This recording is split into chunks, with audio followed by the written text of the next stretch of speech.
পরীক্ষা ফার্স্ট পেপারে 100, সেকেন্ড পেপারে 100।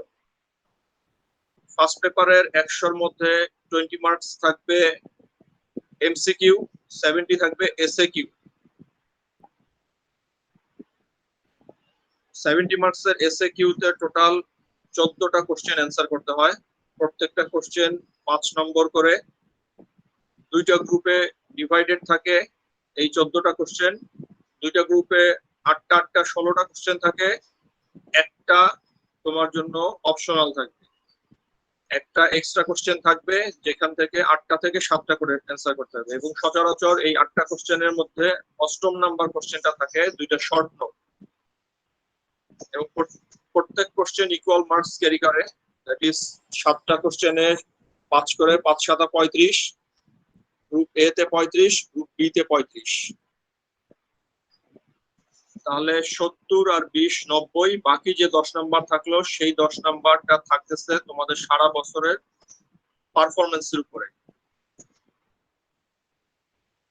দুইটা পেপারে 10 10 20, এই 20 নাম্বার পারফরমেন্সের উপরে যাবে।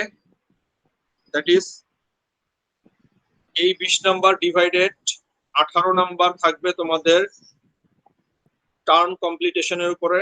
প্রত্যেকটা টার্ম কমপ্লিটেশনের জন্য 6 নাম্বার করে বরাদ্দ থাকে, 3 6 18, তিনটা টার্মের জন্য। আর 2 নাম্বার থাকে হচ্ছে কি অ্যাটেন্ডেন্সের জন্য। মোর দেন 75% অ্যাটেন্ডেন্স বাধ্যতামূলক। তবে যেহেতু তোমাদের এইবার আসলে সব ভার্চুয়াল কন্ডাকশন বিষয়গুলো সামনে আসছে, সেই জন্য ওইভাবে করে সেটা হিসাব হবে। সেই ক্ষেত্রে অনলাইন ক্লাসগুলোকে বিবেচনায় নেওয়া হবে। আর তোমরা ফিজিক্যালি শুধুমাত্র একটা কার্ডই তোমরা ফিজিক্যালি পরীক্ষায় অ্যাটেন্ড করতে পারছিলা, তারপরেই লকডাউন শুরু হয়ে যায় গত বছর। আচ্ছা, তাহলে আমরা যেটা নম্বর ডিস্ট্রিবিউশন বলতেছিলাম সেটা হচ্ছে দাঁড়াইলো কি, যে প্রত্যেক পেপারে 100 নম্বরের মধ্যে 20 নম্বর এমসিকিউ, 70 এসএকিউ, আর লাস্ট 10 বরাদ্দ থাকতেছে দুইটা পেপারে 10 10 20 করে বরাদ্দ থাকতেছে ফর্মেটিভ, যেটাকে বলা হয়। এই 20 নম্বরের মধ্যে 3 6 18, এই নাম্বারটা থাকতেছে তিনটা টার্মের কমপ্লিটেশনের উপরে, আর বাকি 2 নাম্বার থাকতেছে পার্সেন্টেজ থেকে। এখন পেপার 1 এ কোন কোন টপিক গুলো থাকে? পেপার 1 এর সহজ ভাষায় যদি তোমরা তোমাদের কার্ডটা দেখো, তাহলে কার্ড 1, কার্ড 3 এন্ড কার্ড 5, এই তিনটা কার্ড নিয়ে paper 1, that is biophysics, biomolecules, digestion, absorption and metabolism, এবং 5 নাম্বার কার্ড হচ্ছে ক্লিনিক্যাল বায়োকেমিস্ট্রি। আর পেপার 2 তে থাকতেছে 2 4 এবং 6, এই তিনটা কার্ড। 2 এ থাকতেছে ফুড নিউট্রিশন, 4 এ থাকতেছে রেনাল বডি ফ্লুইড, এবং 6 হচ্ছে মলিকুলার বায়োলজি এন্ড জেনেটিক্স। তাহলে পেপার ওয়াইজ প্রিপারেশনটা এরকম হবে, যেই দিন যে পেপার পরীক্ষা হবে সেদিন সেই পেপারের টপিকগুলো প্রিপেয়ার করে পরীক্ষার হলে যেতে হবে। এবং ভাইবার ক্ষেত্রেও একই সিস্টেম। ভাইবার পরীক্ষার দিনও দুইটা বোর্ড হবে, যে বোর্ড দুইটা, একটা বোর্ড 1 আর একটা বোর্ড 2 হলে একই রকম ভাবেই বোর্ড 1 এ একটা গ্রুপ অফ পেপারস থাকবে, আরেকটাতে আরেকটা। দ্যাট ইজ কোন বোর্ডে কোনদিন পেপার 1 এর টপিকগুলা, এবং ওই দিনই ওই বোর্ড অন্য বোর্ডে পেপার 2 এর টপিকগুলো থাকবে। এবং সচরাচর প্রত্যেক অল্টারনেট ডেতে এই টপিকগুলা বোর্ড হিসাবে চেঞ্জ হয়, কিন্তু প্রত্যেককেই দুইটা বোর্ডই প্রতিদিন ফেস করতে হবে ভাইভাতে। প্রফেশনাল পরীক্ষার ভাইবার কথা আমি বলছি। তাহলে দাঁড়াইতেছে যে প্রত্যেককে ভাইবার ক্ষেত্রে যেটা করতে হবে, দুইটা বোর্ডই প্রত্যেককে ফেস করতে হবে। তবে মাথায় রাখতে হবে যে কার কোন বোর্ড কখন পড়তেছে। আমরা সচরাচর দুইটা হাফে ভাগ করে নেই। একদিন যদি 16 জনের ভাইবা পরীক্ষা থাকে, তাহলে সেই ক্ষেত্রে 8 জন 8 জন করে দুইটা গ্রুপে ভাগ করা হয়। প্রথম 8 জন গ্রুপ বোর্ড 1 এ ভাইবা দেওয়া শুরু করে, দ্বিতীয় 8 জনের ফার্স্ট ম্যান, দ্যাট ইজ 9 নম্বর ব্যক্তি যে ওই দিনের, সে দ্বিতীয় বোর্ডের ফার্স্ট ম্যান, সেই হিসেবে ভাইভাগুলো শুরু হয়। তারপর প্রথম বোর্ড শেষ হয়ে গেলে প্রথম বোর্ডের ফার্স্ট ম্যান এরপরে দ্বিতীয় বোর্ডে চলে যায়, দ্বিতীয় বোর্ডের ফার্স্ট ম্যান হিসেবে শুরু করে। আর দ্বিতীয় বোর্ড যে নবম ব্যক্তি ছিল, সে যখন সেই বোর্ডটা যখন শেষ হয় তখন আবার বোর্ড 1-এ চলে আসে, সে ফার্স্ট ম্যান হিসেবে ভাইভা শুরু করে। In the mean time long practical চলতে থাকে, লং প্র্যাকটিক্যাল করতে থাকে এবং যার যখন ভাইবার টার্ম আসে তখন তাকে ডেকে নেওয়া হয়। এইভাবে করে ভাইবা চলতে থাকে। আর সবার আগে ভাইবা পরীক্ষার দিন আমাদের 10টা অস্পি স্পটিং পরীক্ষা হয়। 10টা অস্পিতে টোটাল 5 করে 50 মার্কস বরাদ্দ, এবং এখানে চেষ্টা করলেই খুব সহজেই 45, 6, 7, 8 পাওয়া সম্ভব। That is more than 90% number carry করা সম্ভব হয়, যেটা টোটাল নাম্বারকে হেলদি করে। অন্যান্য জায়গায় যেখানে নাম্বার পাওয়াটা একটু কষ্টকর হয়, সেক্ষেত্রে এইটাতে নাম্বার পাওয়া খুব সহজ হয়, কারণ খুব শর্ট কিছু কোশ্চেন থাকে, কিছু প্রসিডিওর থাকে, যেগুলো থেকে তোমরা ভালো নাম্বার পেতে পারো। আচ্ছা, এখন আমরা ডাইজেস্টিভ চ্যাপ্টারে তোমাদেরকে একটু আগে আমি একটা মেসেজ দিয়েছিলাম যে তোমরা সাথে এবিসি বইটা রাখো, পেন্সিল রাখো, কারণ এখান থেকে আমি ডিসকাস করার সময় যে সমস্ত টপিকগুলোকে ইম্পর্টেন্ট বলবো সেগুলোকে তোমরা মার্ক করবা। যেহেতু এখানে ফিজিক্যালি ক্লাস নেওয়া সম্ভব হচ্ছে না, আমি বোর্ডেও কিছু দেখাইতে পারতেছি না, যার জন্য এখন প্রত্যেকের সাথে বইটাই সম্ভব। আচ্ছা, ডাইজেস্টিভ চ্যাপ্টারে এই টপিকটা ফিজিওলজির সাথেও আমাদের ওভারল্যাপিং হয়, তবে ফিজিওলজির সাথে আমাদের একটু পার্থক্য আছে। কিছু কিছু টপিককে ফিজিওলজি এমফাসিস দেয়, আমরা আর কিছু আলাদা আমাদের টপিক আছে যেগুলোকে আমরা আমাদের মতো গুরুত্ব দেই। আচ্ছা, সেগুলো আমি একই সাথে আলোচনা করতে থাকবো।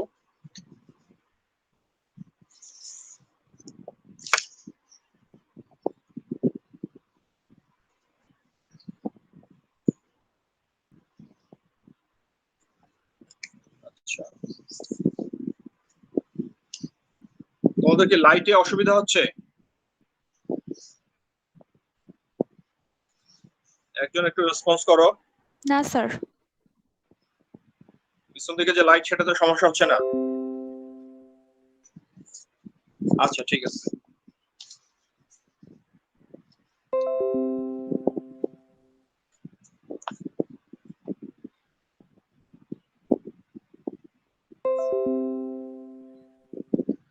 আচ্ছা, ডাইজেশনটা দুইটা সিস্টেম অথবা প্রসেসের একটা কম্বিনেশন। দ্যাট ইজ, এখানে কিছু মেকানিক্যাল প্রসেস আছে, কিছু কেমিক্যাল প্রসেস আছে, কেমিক্যাল ইন্টারভেনশন আছে। মেকানিক্যাল প্রসেসটাকে আমরা ফিজিও প্রসেসের মধ্যে ধরি, আর কেমিক্যালটা তো কেমিক্যাল, এবং আরো স্পেসিফিক করলে এটাকে বলা হচ্ছে বায়োকেমিক্যাল। দ্যাট ইজ লিভিং বডির ভিতরে অথবা লিভিং সেলের ভিতরে অথবা লিভিং সিস্টেমের মধ্যে যে কেমিক্যাল প্রসেসটা হচ্ছে সেটা বায়োকেমিক্যাল। আর ফিজিক্যাল প্রসেসটা কি, কেন এটাকে মেকানিক্যাল বলা হচ্ছে? এই জন্য বলা হচ্ছে যে এখানে বডির কিছু মেকানিক্যাল অ্যাক্টিভিটিস ডাইজেস্টিভ প্রসেসটাকে এনহ্যান্স করতেছে। মেকানিক্যাল প্রসেসটা কিরকম, তোমরা খুব ভালো করে ফিজিওলজিতে হয়তো পড়ছো যে জিআই ট্র্যাক্ট অথবা গ্যাস্ট্রোইন্টেস্টাইনাল ট্র্যাক্টের কিছু মুভমেন্ট আছে, কিছু পেরিস্টালটিক মুভমেন্ট আছে, এবং এগুলা সাইড টু সাইড, এগুলার নামের কিছু তারতম্য আছে, পার্থক্য আছে, তবে মূল কাজটা অনেকটাই একই রকম, যে এটা একটা প্রপালসিভ প্রপাগেটিভ মুভমেন্ট, যেটার মাধ্যমে কম্প্রেশনের মাধ্যমে এটা ফুড পার্টিকেলস কে ব্রেকডাউন করতে সাহায্য করে, অ্যাজ ওয়েল অ্যাজ এটাকে ফুড পার্টিকেলস কে ফরওয়ার্ড ডিরেকশনে মুভমেন্ট করতেও সাহায্য করে। এই ফিজিক্যাল প্রসেসটাকে আমরা ফিজিও এবং সেই সাথে কেমিক্যালটাকে অংশকে মিলিয়ে আমরা বলতেছি যে physio chemical process, digestive physio chemical process. আর ফিজিও কেমিক্যাল প্রসেসটার মধ্যে তোমরা প্রথম চ্যাপ্টারে বায়োফিজিক্সে একটা টপিক পড়েছো, যেটা enzyme related, classification of enzyme. এই কেমিক্যাল প্রসেসটা কিছু কেমিক্যাল সাবস্টেন্স কনস্টিটিউয়েন্টস এর মিক্স আপ এবং তার মাধ্যমে ফুড পার্টিকেলস কে ব্রেকডাউন করে অ্যাবজর্বেবল ফর্মে কনভার্ট করার জন্য বডি কিছু কেমিক্যাল সাবস্টেন্স রিলিজ করে। যেই কেমিক্যাল সাবস্টেন্স গুলো আসলে যে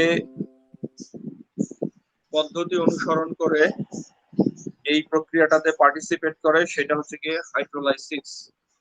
দ্যাট ইজ এনজাইমের ক্লাসিফিকেশনের মধ্যে যে 6টা ভাগ আছে তার মধ্যে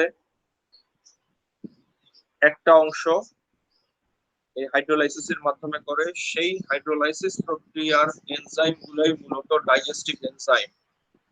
তাহলে ডাইজেস্টিভ এনজাইম গুলা এনজাইম ক্লাসিফিকেশনের একটা সুনির্দিষ্ট ভাগের অংশ বিশেষ। এখন এখানে ডাইজেস্টিভ সিস্টেম আমরা যখন পড়া শুরু করি তখন সবার প্রথমে ডাইজেস্টিভ জুস গুলার নাম আসে এবং তার ইম্পর্টেন্ট কনস্টিটিউয়েন্টস গুলার নাম আসে। ডাইজেস্টিভ জুস গুলাকে খেয়াল করতে হবে পড়ার সময়, এটাকে ক্রোনোলজিক্যালি সিরিয়ালি বলার চেষ্টা করতে হবে অথবা লেখার চেষ্টা করতে হবে। দ্যাট ইজ কেউ যদি পরীক্ষার খাতায় ডাইজেস্টিভ জুস গুলাকে লিখতে যে আগে প্যানক্রিয়াটিক জুস, সাক্কাস এন্টেরিকাস অথবা বাইল এইভাবে করে উল্টাপাল্টা করে বলে, তাহলে তার কিন্তু ইমপ্রেশন খারাপ হবে বোথ রিটেন খাতায় এবং ভাইবা বোর্ডে। সেই ক্ষেত্রে নিয়ম হচ্ছে অবশ্যই এটাকে আমরা সাধারণত স্টার্টিং থেকে শুরু করে এন্ডের দিকে যাব। দ্যাট ইজ প্রথমেই স্যালাইভা, দেন হচ্ছে গিয়ে গ্যাস্ট্রিক জুস, তারপর প্যানক্রিয়াটিক জুস, এরপরে বাইল, এরপরে সাক্কাস এন্টেরিকাস, তারপরে লার্জ ইন্টেস্টাইনাল সিক্রেশন অথবা ব্রুনাস গ্ল্যান্ড সিক্রেশন। এইভাবে করে বলার চেষ্টা করতে হবে অথবা লেখার চেষ্টা করতে হবে।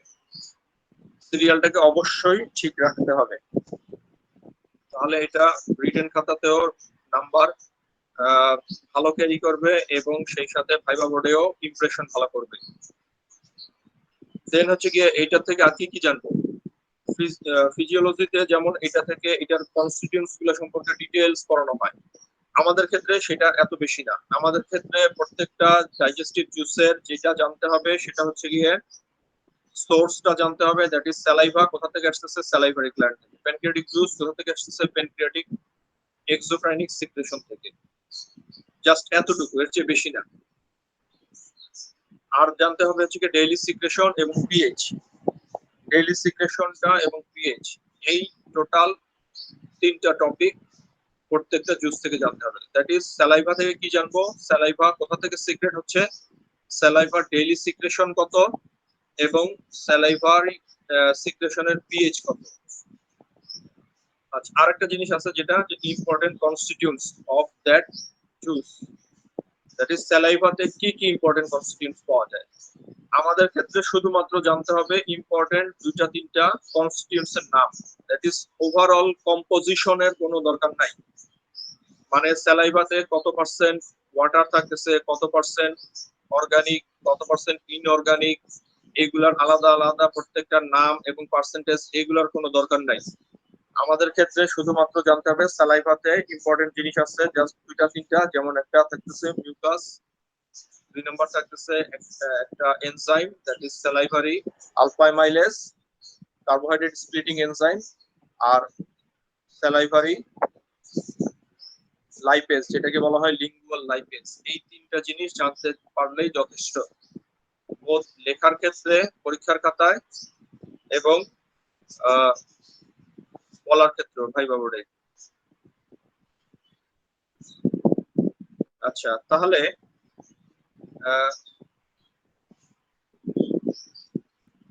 ডাইজেস্টিভ জুস থেকে সামারাইজেশন করলে যেটা দাঁড়ায়, যে ডাইজেস্টিভ জুসগুলোর আমি নাম জানবো ক্রোনোলজিক্যালি বলতে বোঝাচ্ছে আসলে যে এটা শুরু থেকে শেষের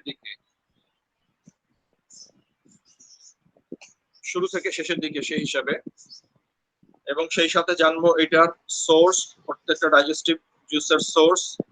সেকেন্ড হচ্ছে গিয়ে এটার টোটাল ডেইলি সিক্রেশন,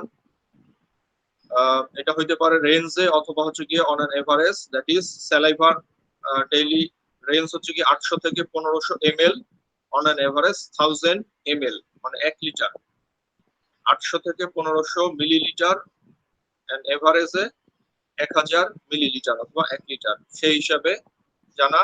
সেকেন্ড হচ্ছে গিয়ে, থার্ড হচ্ছে গিয়ে পিএইচ জানা, এবং ফোর্থ হচ্ছে গিয়ে এটার কম্পোজিশন, অথবা কম্পোজিশন না, কম্পোজিশন বললে ভুল হবে, এটাকে হচ্ছে গিয়ে ইম্পর্টেন্ট কনস্টিটিউয়েন্টস গুলা জানা।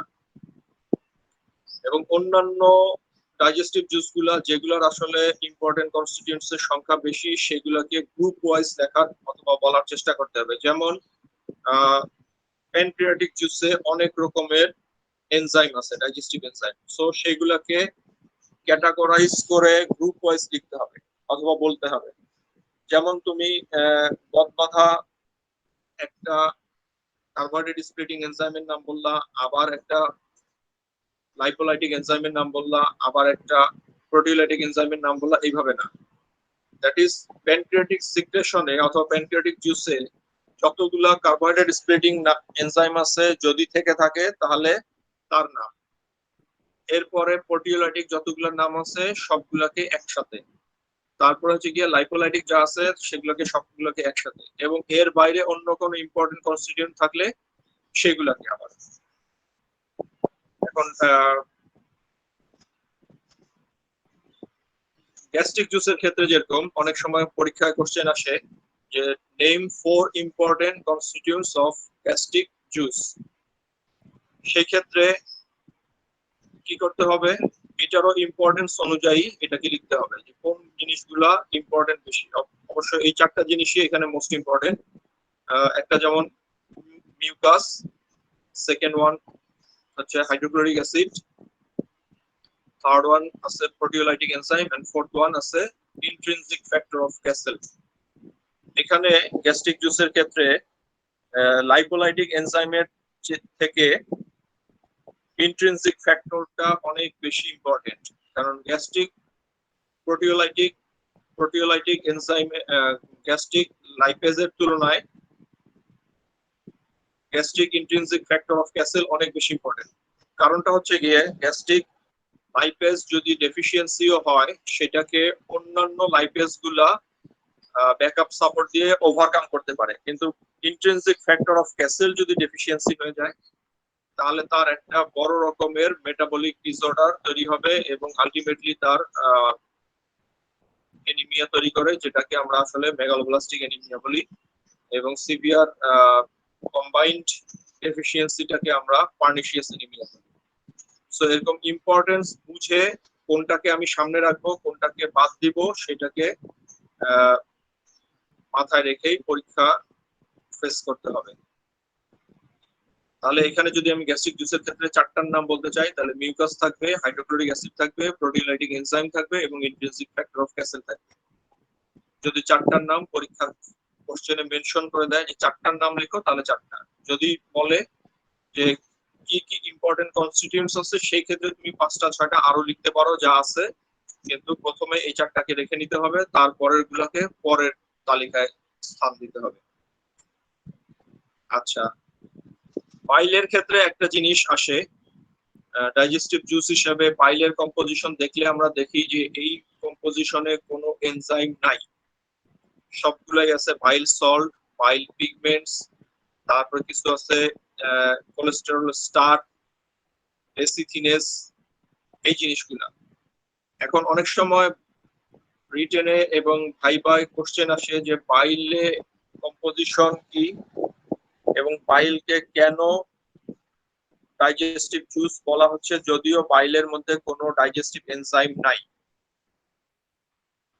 কারণ বাকি সমস্ত ডাইজেস্টিভ জুস গুলাতে এনজাইম কন্টেইন করে শুধুমাত্র বাইল ছাড়া। তারপরেও বাইলকে কেন ডাইজেস্টিভ জুসের তালিকায় অন্তর্ভুক্ত করা হলো? সেই ক্ষেত্রে উত্তর হচ্ছে বাইল ডাইজেস্টিভ জুস না থাকার পরেও digestion and absorption of fat participate করে। ডাইজেশন এন্ড অ্যাবজর্পশন অফ ফ্যাটে পার্টিসিপেট করে। কিভাবে করে? ফ্যাট ডাইজেশনের জন্য ফ্যাটকে সে ইমালসিফাইড করে, স্মল গ্লোবিউলস এ পার্টিকেলস এ ডিভাইড করে, ফলে এনজাইম অ্যাক্টিভিটি ইজিয়ার হয় লার্জ সারফেস এরিয়ার উপরে। দ্যাট ইজ এটা সে ডাইজেশনে হেল্প করতেছে এবং ফাইনালি স্মল ফ্যাট গ্লোবিউলস গুলাকে পার্টিকেলস গুলাকে যখন অ্যাবজর্ব করার দরকার হয় তখন সেটা মাইসিলি ফর্মেশনের মাধ্যমে অ্যাবজর্ব করে। এই কারণে ডাইজেস্টিভ জুসের তালিকাভুক্ত করা হচ্ছে বাইলকে।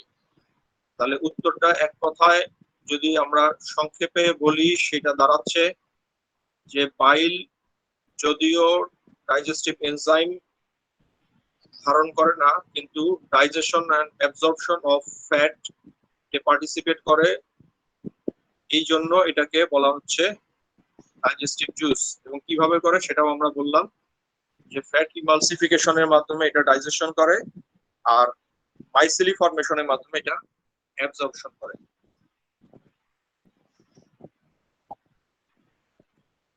আচ্ছা, এরপরে আচ্ছা এইখানে রিটেন কোশ্চেন, একটা পেইড রিটেন কোশ্চেন আছে যেটা হচ্ছে যেটা আমরা আলোচনা করলাম লাস্ট, যে ডাইজেস্টিভ জুস গুলার নাম এবং কম্পোজিশন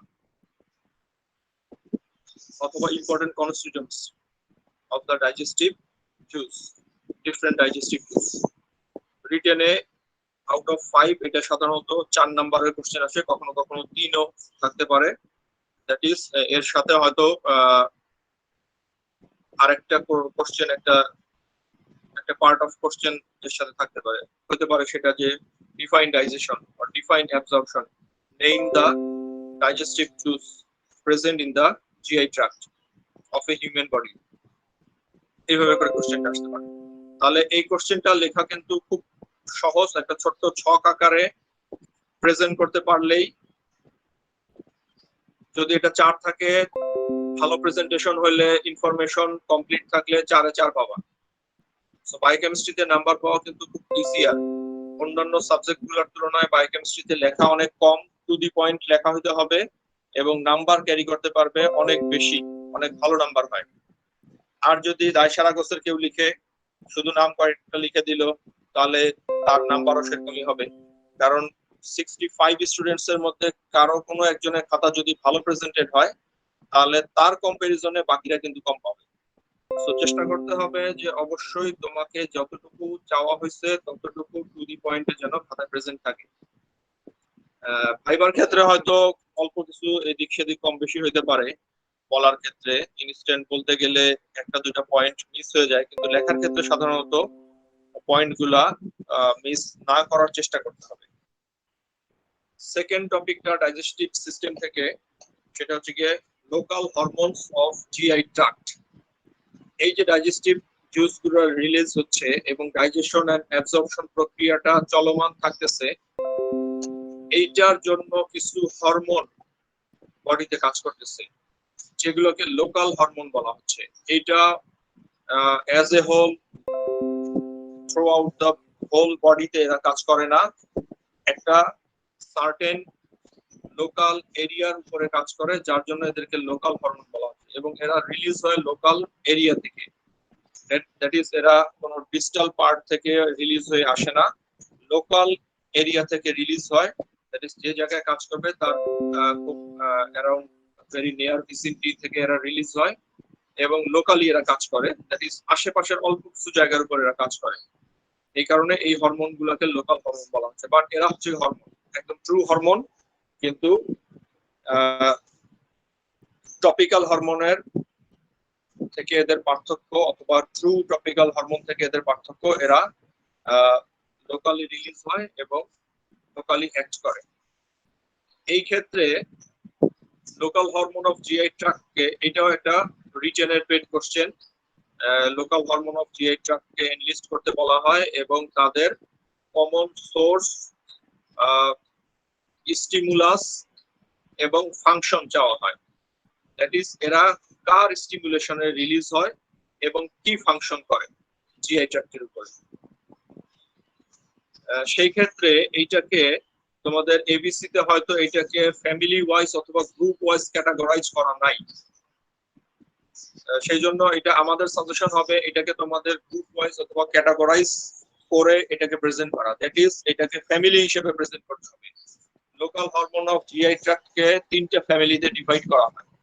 একটা ফ্যামিলি হচ্ছে গ্যাস্ট্রিন ফ্যামিলি, একটা ফ্যামিলি হচ্ছে সিক্রেটিন ফ্যামিলি, এবং আরো কিছু ছোট ছোট হরমোন আছে যেগুলোকে আদার্স একটা গ্রুপে অথবা ফ্যামিলিতে ডিভাইড করা হয়।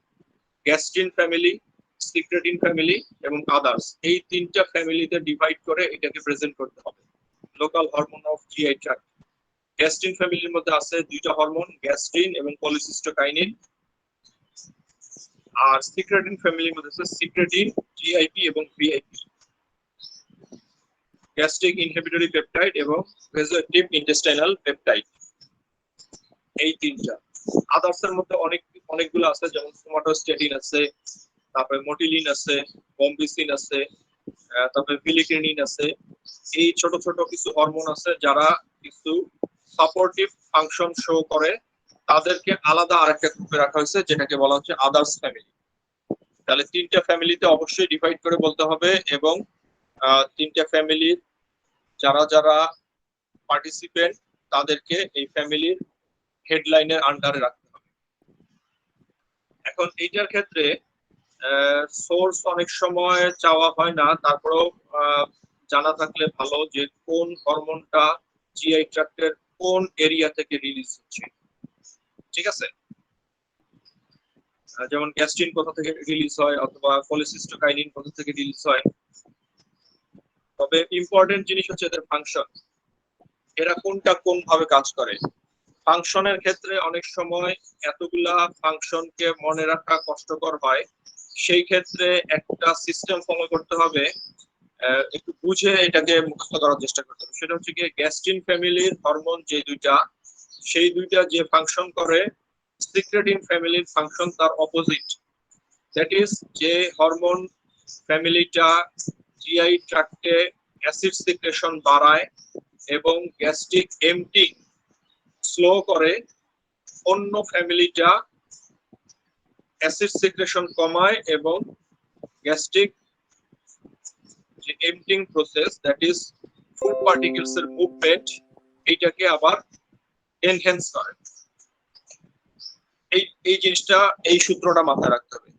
যেমন গ্যাস্ট্রিন ফ্যামিলির হরমোনগুলা ফুড পার্টিকেলস এর ডিউডেনামে, সাধারণত ডিউডেনামে অথবা স্টোমাকে ফুড পার্টিকেলস এর প্রেজেন্সের উপর ডিপেন্ড করে এরা রিলিজ হয়, এবং এরা কি করে, গ্যাস্ট্রিক মোটিলিটিকে সচরাচর এরা কি করে, ইনহিবিট করে, যাতে কিছু সময় খাবার স্টোমাকে থাকে, ফলে স্টোমাকের যে অ্যাসিড এবং এনজাইম গুলো আছে এরা ভালোভাবে ফুড পার্টিকেলস এর উপর কাজ করতে পারে এবং এটাকে ডাইজেশন করতে পারে, এবং সেই সাথে অ্যাসিড সিক্রেশন বাড়ায়।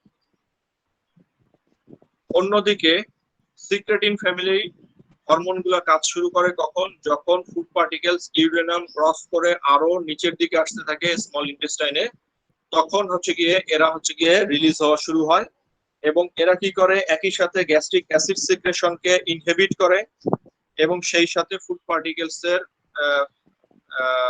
জিআই ট্র্যাক্টের যে প্রপাগেটিভ মুভমেন্ট আছে সেই মুভমেন্টটাকে এনহ্যান্স করে।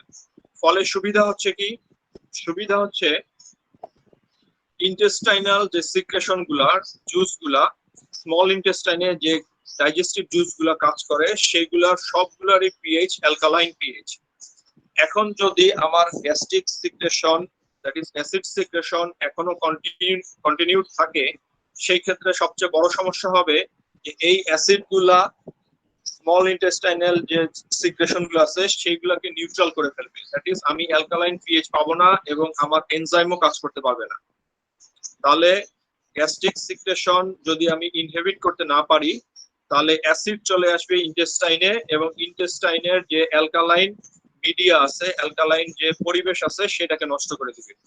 নষ্ট করে দিলে প্যানক্রিয়াটিক সিক্রেশনে অথবা স্মল ইন্টেস্টাইনাল যে সাক্কাস এন্টারিকাসে যে এনজাইম গুলো আছে এরা কিন্তু কাজ করতে পারবে না। কেন পারবে না? এই না পারার কন্ডিশনটা তোমরা প্রথম কার্ডেই পড়ে আসছো যে প্রত্যেকটা এনজাইম কাজ করার জন্য অপটিমাম টেম্পারেচার যেরকম লাগে, অপটিমাম পিএইচ সেরকম লাগে, অপটিমাম কনসেন্ট্রেশন সহ আরো বেশ কিছু জিনিসপত্র আছে। এর মধ্যে অবশ্যই অপটিমাম পিএইচ একটা ইম্পর্টেন্ট জিনিস। এই অপটিমাম পিএইচ ক্রিয়েট করার জন্যই এই দুই গ্রুপ অফ এনজাইম কি করতেছে, একজন আরেকজনের অপোজিশন হিসেবে কাজ করতেছে। এরপরে তুমি হচ্ছে কি জিনিসগুলোকে আরো স্পেসিফিক পয়েন্ট আউট করে করে এটাকে আত্মস্থ করার চেষ্টা করতে হবে। আচ্ছা,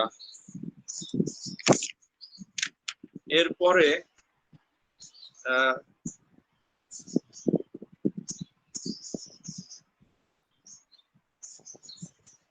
কিছু রিলেটেড জিনিস আছে। আচ্ছা, এখানে আমাদের হাইড্রোক্লোরিক অ্যাসিড সিক্রেশন সম্পর্কে কিছু আলোচনা আছে, বিশদ আলোচনা। এত আলোচনার আমাদের এখানে দরকার নাই, আমাদের শুধু এতটুকু জানলেই চলবে যে হাইড্রোক্লোরিক অ্যাসিড সিক্রেট হচ্ছে গ্যাস্ট্রিক প্যারাইটাল সেল থেকে, এবং এই গ্যাস্ট্রিক প্যারাইটাল সেলের আরো একটা ইম্পর্টেন্ট সিক্রেটরি কনস্টিটিউয়েন্ট হচ্ছে intrinsic factor of castle.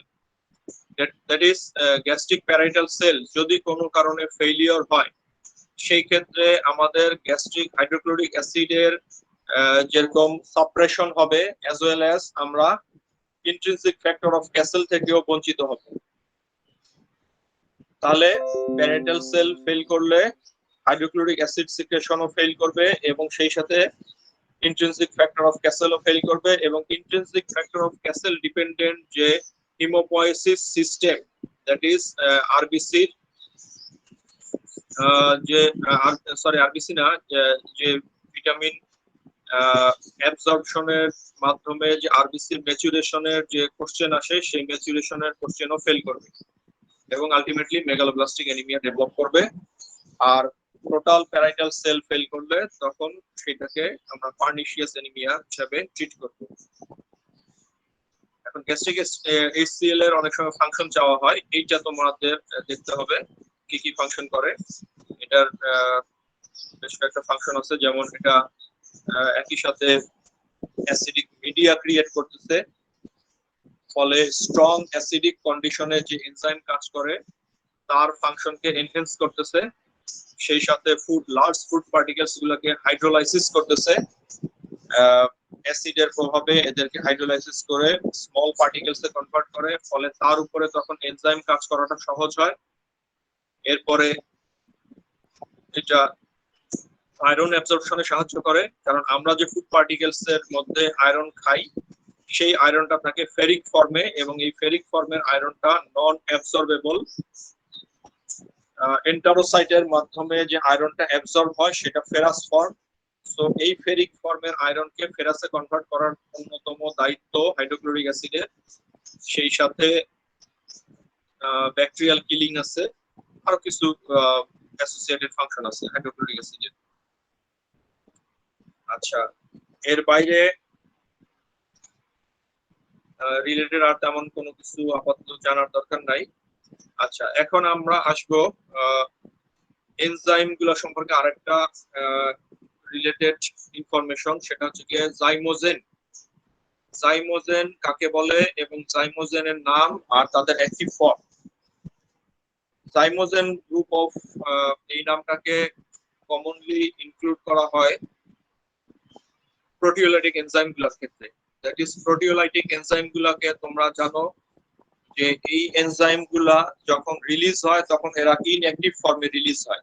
That is এরা যখন সিনথেসিস হওয়ার পরে রিলিজ হয় তখন এটা ইনঅ্যাক্টিভ থাকে, যেমন পেপসিনোজেন, নোজেন, trypsinogen, chymotrypsinogen, pro carboxy peptidase, pro elastase. এই যে প্রো এবং নোজেন এরা হচ্ছে গিয়ে inactive form of that proteolytic enzyme. এই এনজাইম গুলা ইনঅ্যাক্টিভ ফর্মে রিলিজ হওয়ার একটা বড় কারণ হচ্ছে এরা যদি অ্যাক্টিভ ফর্মে রিলিজ হইতো তাহলে যে গ্ল্যান্ড গুলা থেকে এরা রিলিজ হইতো, সেই গ্ল্যান্ড গুলার যে প্রোটিন পোর্শন আছে সেই প্রোটিন পোর্শনকে এরা ডাইজেস্ট করে ফেলতো এই এনজাইম গুলা। এই বিশেষ সমস্যাটা প্রিভেন্ট করার জন্যই এরা ইনঅ্যাক্টিভলি সিক্রেট হয় এবং সাইট অফ অ্যাকশনে আসার পরে, দ্যাট ইজ ফুড পার্টিকেলস এর উপরে, ফুড পার্টিকেলস এর কাছাকাছি আসার পরেই এরা বিভিন্ন প্রক্রিয়ার মাধ্যমে অ্যাক্টিভেট হয়। এই যে inactive form of proteolytic enzyme, এদেরকেই কমনলি আমরা যে টার্মে ডাকি সেটাই হচ্ছে জাইমোজেন। তাহলে এই প্রোটিওলাইটিক এনজাইম গুলোর ইনঅ্যাক্টিভ ফর্ম গুলো হচ্ছে জাইমোজেন আলটিমেটলি। এবং এরা কিভাবে, এদের ইনঅ্যাক্টিভ ফর্মের নাম কি এবং অ্যাক্টিভ হওয়ার পরে নাম কি হচ্ছে, আর কারা এদেরকে অ্যাক্টিভেট করতেছে, এই জিনিসগুলা জানতে চাওয়া হয় বোথ ভাইভাই এবং রিটেন এক্সামিনেশনে। এবং এটা স্যারদের প্রিয় একটা কোশ্চেন, যেহেতু এটার সাথে একটা খুব গুরুত্বপূর্ণ ইস্যু জড়িত আছে। আচ্ছা, এইটার ক্ষেত্রে পেপসিনোজেন, যেমন পেপসিনোজেন যখন স্টোমাকে রিলিজ হচ্ছে তখন এটাকে ফার্স্ট অ্যাক্টিভেট করতেছে কিন্তু hydrochloric acid, gastric hydrochloric acid. এবং হাইড্রোক্লোরিক অ্যাসিড যখন পেপসিনোজেনকে পেপসিনে কনভার্ট করতেছে তখন অ্যাক্টিভ পেপসিনটাও কিন্তু আবার অ্যাক্টিভেটর হিসেবে কাজ করতেছে। দ্যাট ইজ প্রথম কিছু পেপসিনোজেন পেপসিনে কনভার্ট হয়, দেন অ্যাক্টিভেটেড পেপসিন ইনঅ্যাক্টিভেটেড পেপসিনোজেনকেও আবার অ্যাক্টিভ পেপসিনে কনভার্ট করতে থাকে। তার মানে কি দাঁড়াচ্ছে কথা, প্রথমে হাইড্রোক্লোরিক অ্যাসিড ইটসেলফ সিঙ্গলি শুধুমাত্র এককভাবেই এই কনভার্টেশনের কাজটা করে, যখন তার হাতে আরো কিছু সহযোগী পেপসিন চলে আসে তখন দুইজন মিলেই এই কনভার্টেশনের কাজটা করতে থাকে। একইভাবে ট্রিপসিনোজেনের ক্ষেত্রেও তাই, ট্রিপসিনোজেনকে অ্যাক্টিভ করে এন্টারোকাইনেস, এবং এন্টারোকাইনেস ট্রিপসিনোজেনকে যখন অ্যাক্টিভ করে দেয় তখন অ্যাক্টিভেটেড ট্রিপসিনো ইনঅ্যাক্টিভেটেড ট্রিপসিনোজেনকে আবার অ্যাক্টিভ করতে থাকে। এই জিনিসটা খেয়াল রাখতে হবে। আর বাকি যতগুলা এনজাইম আছে সবগুলাকে কিন্তু অ্যাক্টিভেট করে ট্রিপসিন। যখন ট্রিপসিন অ্যাক্টিভ হয়ে গেল তখন বাকি প্রোটিওলাইটিক এনজাইমগুলোকেও অ্যাক্টিভ করতে থাকে। আচ্ছা, এখন আমরা চলে আসবো আমাদের বায়োমলিকুলস, যে সমস্ত বায়োমলিকুলস আমরা ডাইজেশন অ্যাবজর্পশন করি সেগুলা সম্পর্কে আলোচনায়। এর মধ্যে প্রথমে আসছে কার্বোহাইড্রেট। একটা কথা খুব ভালো করে খেয়াল রাখতে হবে, সেটা হচ্ছে কার্বোহাইড্রেটের ডায়েটারি ফর্ম অফ কার্বোহাইড্রেট খুব ফেভারেট, খুব ইম্পর্টেন্ট এবং খুব বেসিক একটা কোশ্চেন। রিটেনেও আসে, এইবারও এমসিকিউতে অথবা এসএকিউতে কোন একটা পোর্শনে সরাসরি এই কোশ্চেনটা আসছিল। এবারে প্রফেশনাল পরীক্ষা, তোমাদের ইমিডিয়েট সিনিয়র ব্যাচ যারা এবার পরীক্ষা দিল তাদের পরীক্ষায় ডায়েটারি ফর্ম অফ কার্বোহাইড্রেট খেয়াল রাখতে হবে। ডায়েটারি ফর্ম অফ কার্বোহাইড্রেট বলতে কোনো ফুডের নাম বোঝাচ্ছে না। দ্যাট ইজ, কেউ যদি বলে রাইস, কেউ যদি বলে পটেটো, ব্রেড, এগুলো ফুড, এগুলো কার্বোহাইড্রেট না, এগুলো carbohydrate containing food. So food এবং বায়োমলিকুলস এর মধ্যে অবশ্যই একটা বড় রকমের গ্যাপ আছে, পার্থক্য আছে। আবার অনেকেই উত্তর বলবে গ্লুকোজ, সুক্রোজ, ল্যাকটোজ, তার ইমপ্রেশন প্রথমেই খারাপ হয়ে যাবে। কেন খারাপ হবে? কারণ ডায়েটারি কার্বোহাইড্রেট বলতে আমরা অবশ্যই গ্লুকোজ, ফ্রুক্টোজ, সুক্রোজকে বুঝবো, কিন্তু কখন বুঝবো? যখন মেইন কন্ট্রিবিউটরটার নাম তুমি আগে বলবা। কারণ আমরা সচরাচর কেউই প্রতিদিনের ডায়েটে গ্লুকোজ খাই না। কেউ এরকম বলবে না যে আমি আজকে দুপুরবেলা 1 প্লেট গ্লুকোজ খাইছি অথবা 1 প্লেট সুক্রোজ খাইছি, ঠিক আছে? অথবা কেউ বলবে না যে আমি আজকে সারাদিনের আমার গত 1 সপ্তাহে আমি শুধু কি করতেছি, দুধ খেয়ে আছি। হ্যাঁ, এটা একটা সাইড কন্ট্রিবিউটর কার্বোহাইড্রেটের, বাট এটা not major contributor. So major কন্ট্রিবিউটরের নাম বলতে হবে অবশ্যই প্রথমেই। এবং সেই ক্ষেত্রে যেটা বলতে হবে সেটা হচ্ছে স্টার্চ। আমরা যত food particles carbohydrate containing food খাই তার মেইন কনস্টিটিউয়েন্ট তৈরি করে স্টার্চ। তুমি রাইস খাইলেও সেটার মধ্যে মেজর পোর্শন স্টার্চ, তুমি ব্রেড খাইলেও, পটেটো খাইলেও, অথবা আদার যে সমস্ত কার্বোহাইড্রেট সোর্স আছে সবগুলোতে স্টার্চ। এবং স্টার্চটা যদিও গ্লুকোজের লিনিয়ার একটা একটা পলিস্যাকারাইড, হোমোপলিস্যাকারাইড, কিন্তু তারপরও এইটা স্টার্চ। এবং আমরা ডেইলি যে কার্বোহাইড্রেট ইনটেক করি তার 90% অথবা মোর than 90% starch. So 90% starch contributor কে ইগনোর করে অবশ্যই অন্য কোনো সোর্সের নাম আগে বলা যাবে না। তাহলে কিভাবে বলতে হবে? ডায়েটারি কার্বোহাইড্রেট 1 নম্বরে স্টার্চ, এবং সম্ভব হলে পাশে উল্লেখ করে দিতে হবে যে 90% অথবা অ্যারাউন্ড 90%। দেন 2 নম্বরে আসতে পারে সুক্রোজ, 3 নম্বরে আসতে পারে ল্যাকটোজ, তারপরে আসতে পারে ফ্রুক্টোজ, এবং সর্বশেষে গ্লুকোজ। যদিও গ্লুকোজ নামটা কার্বোহাইড্রেটের নাম বললে সবার প্রথমেই সবার নেওয়ার চেষ্টা করে, কিন্তু এই ক্ষেত্রে অবশ্যই এটা উল্টা হবে। ঠিক আছে? আচ্ছা, এখন এই ক্ষেত্রে আমরা এরপরে আমরা কি করব? ডায়েটারি কার্বোহাইড্রেটের আমরা নাম জানলাম, এরপরে এটা কিভাবে ডাইজেস্ট হচ্ছে এবং অ্যাবজর্ব হচ্ছে। ডাইজেশনের ক্ষেত্রে প্রথমে আমাকে জানতে হবে যে কার্বোহাইড্রেট স্প্লিটিং এনজাইম অথবা অ্যামাইলোলাইটিক, দুইটা নাম আছে এটা। কখনো এটা সরাসরি কার্বোহাইড্রেট স্প্লিটিং এনজাইম হিসেবে আসতে পারে পরীক্ষায়, অথবা name the amylolytic enzyme of digestive different digestive process, অথবা আরো নানান ভাবে ঘুরে ফিরে আসতে পারে, কিন্তু নাম এই দুইটাই, অ্যামাইলোলাইটিক। এখন প্রথমে আমাকে জানতে হবে যে বডিতে যতগুলো ডাইজেস্টিভ জুস আছে এই ডাইজেস্টিভ জুস গুলোতে আসলে কোথায় কোথায় কোন কোন অ্যামাইলোলাইটিক অথবা কার্বোহাইড্রেট স্প্লিটিং এনজাইম আছে। সবার প্রথমে যদি আমি স্যালাইভা ধরি, তাহলে স্যালাইভাতে থাকতেছে অ্যামাইলেজ, এবং এটাকে স্পেসিফিক করে বলতে হবে স্যালাইভারি আলফা অ্যামাইলেজ। শুধু অ্যামাইলেজ বললে হবে না, 50% নাম্বার পাবা। যদি রিটেনে লেখো ভাইভাতেও ইমপ্রেশন খারাপ করবে। তাহলে বলতে হবে স্যালাইভারি আলফা অ্যামাইলেজ। কেন আলফা? কারণ এটা আলফা বন্ডের উপর কাজ করে, যে গ্লাইকোসাইডিক আলফা বন্ড আছে সেই আলফা বন্ডের উপর কাজ করে, সেই জন্য স্পেসিফিক করে বলে দিতে হবে স্যালাইভারি আলফা অ্যামাইলেজ। এরপরে স্টোমাকে আসলে আমরা স্টোমাকে কোনো কার্বোহাইড্রেট স্প্লিটিং এনজাইম পাই না। প্যানক্রিয়াসে আসলে প্যানক্রিয়াটিক আলফা অ্যামাইলেজ, দুইটাই অ্যামাইলেজ, কিন্তু এই ক্ষেত্রে অবশ্যই প্যানক্রিয়াসেরটাকেও এভাবে উল্লেখ করে বলে দিতে হবে প্যানক্রিয়াটিক আলফা অ্যামাইলেজ। এই জিনিসগুলো যেন সবার মাথায় থাকে। থার্ড হচ্ছে গিয়ে সাক্কাস এন্টেরিক আছে। সাক্কাস এন্টেরিক আছে কিছু ডাইস্যাকারাইডেজ আছে আর কিছু ডেক্সট্রিনেজ আছে। ডাইস্যাকারাইডেজ যেমন সুক্রেজ। ডাইস্যাকারাইডেজ কেন? কারণ এগুলা ডাইস্যাকারাইড কার্বোহাইড্রেটের উপর কাজ করে, যেমন সুক্রোজ একটা ডাইস্যাকারাইড, মাল্টোজ একটা ডাইস্যাকারাইড, ল্যাকটোজ একটা ডাইস্যাকারাইড। এই জিনিসগুলোর উপর যে এনজাইম গুলো কাজ করতেছে তাদেরকে গ্রুপ ওয়াইজ কমন নামে ডাকা হচ্ছে ডাইস্যাকারাইডেজ। এস সবসময় এনজাইমের নামে শেষে এস থাকে, এ এস ই, এস।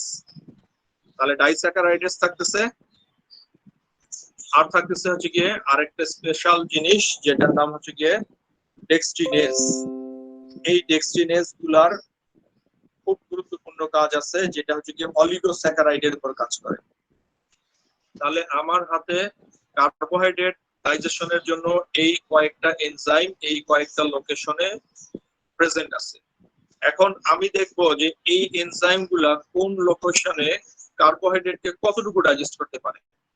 অনেকেরই ধারণা কার্বোহাইড্রেট খাওয়ার পরে মুখে যে স্যালাইভারি আলফা অ্যামাইলেজ আছে এইটাকে বইয়ে বিভিন্ন জায়গায় উল্লেখ করা আছে যে এটা 30% পর্যন্ত অথবা 20 থেকে 40% পর্যন্ত কার্বোহাইড্রেটকে ডাইজেস্ট করে।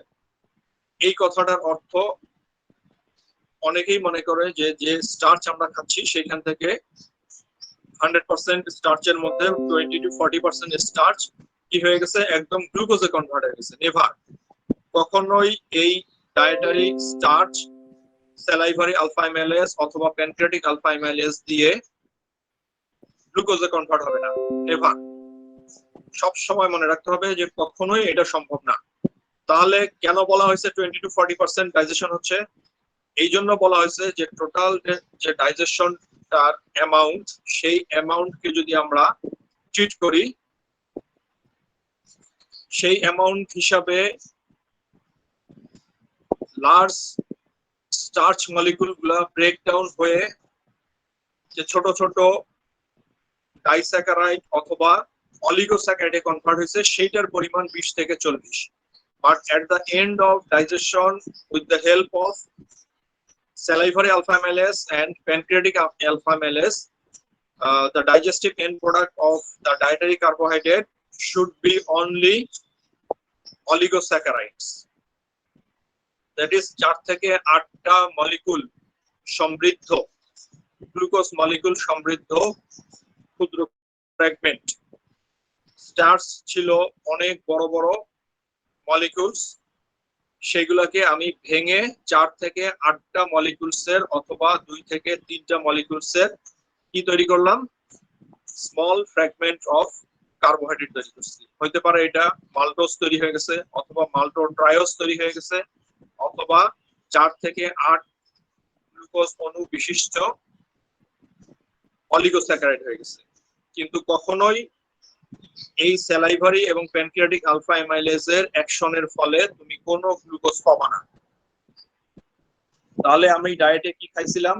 ডায়েটে খাইছিলাম আমি স্টার্চ, সুক্রোজ, ল্যাকটোজ, মাল্টোজ, এই জিনিসগুলা। স্টার্চের উপর কাজ করার ফলে স্যালাইভারি এবং প্যানক্রিয়াটিক আলফা অ্যামাইলেজ কাজ করার ফলে কি তৈরি করছে? তৈরি করছে আইদার মাল্টোজ, মাল্টোট্রায়োজ অথবা অলিগোস্যাকারাইড, 4 থেকে 8 গ্লুকোজ বিশিষ্ট অলিগোস্যাকারাইড। আর বাকি যে সুক্রোজ, ল্যাকটোজ, গ্যালাক্টোজ, গ্যালাক্টোজ তো ভাঙবে না, সুক্রোজ, ল্যাকটোজ এগুলো ছিল, এগুলো আনচেঞ্জড অবস্থায় থেকে যাবে। তাহলে স্যালাইভা ওরাল ক্যাভিটি থেকে শুরু করে স্টোমাক, স্টোমাক ক্রস করার পরে first part of duodenum, second part of duodenum, যেখানে প্যানক্রিয়াটিক সিক্রেশন অ্যাড হইলো, তার পর্যন্ত আমার ডাইজেস্টিভ এন্ড প্রোডাক্ট এইটাই। ঠিক আছে?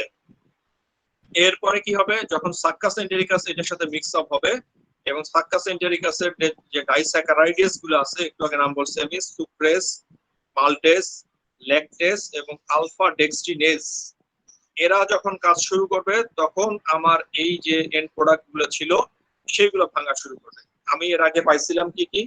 আমার আনডাইজেস্টেড অবস্থায় রয়ে গেছিল সুক্রোজ, সেটার উপর কাজ করলো সুক্রেজ, পরে এটাকে ভাঙলো। তারপরে ছিল আমার ল্যাকটোজ, ল্যাকটোজের উপর কাজ করলো ল্যাকটেজ, এদেরকে ভাঙলো। তারপরে মাল্টোজ আছে আমার এখানে, মাল্টোজ কাজ করলো কার উপরে? মাল্টেজ কাজ করলো কার উপরে? মাল্টোজের উপরে এবং মাল্টোট্রায়োজের উপরে, করে এদেরকে ভাঙলো। এবং যে অলিগোস্যাকারাইড গুলা ছিল, এই অলিগোস্যাকারাইড গুলো আমরা বলছি একটু আগে যে 4 থেকে 8 মলিকুল বিশিষ্ট গ্লুকোজের এক একটা চেইন। এই চেইন গুলা কিছু আছে স্ট্রেইট চেইন, কিছু আছে ব্রাঞ্চিং, দ্যাট ইজ শাখা প্রশাখা যুক্ত। তাদের উপরে কাজ করবে যে আলফা লিমিট ডেক্সট্রিনেজ, এবং এই আলফা লিমিট ডেক্সট্রিনেজটাই মূলত সর্বশেষ এই অলিগোস্যাকারাইড গুলোকে ভেঙে সিঙ্গেল মলিকুল অফ গ্লুকোজে কনভার্ট করবে এবং গ্লুকোজ হিসেবে রিলিজ করবে। তাহলে জিনিসটা কি তোমাদের কাছে পরিষ্কার? আচ্ছা, হোস্ট যে আছো সে মাইক অন করো। আসসালামু আলাইকুম স্যার। হ্যাঁ, আমি তোমাদেরকে যে জিনিসটা বললাম এই মাত্র কার্বোহাইড্রেট ডাইজেশনের ক্ষেত্রে, এই জিনিসটা কি তোমাদের কাছে পরিষ্কার? জি স্যার, পরিষ্কার।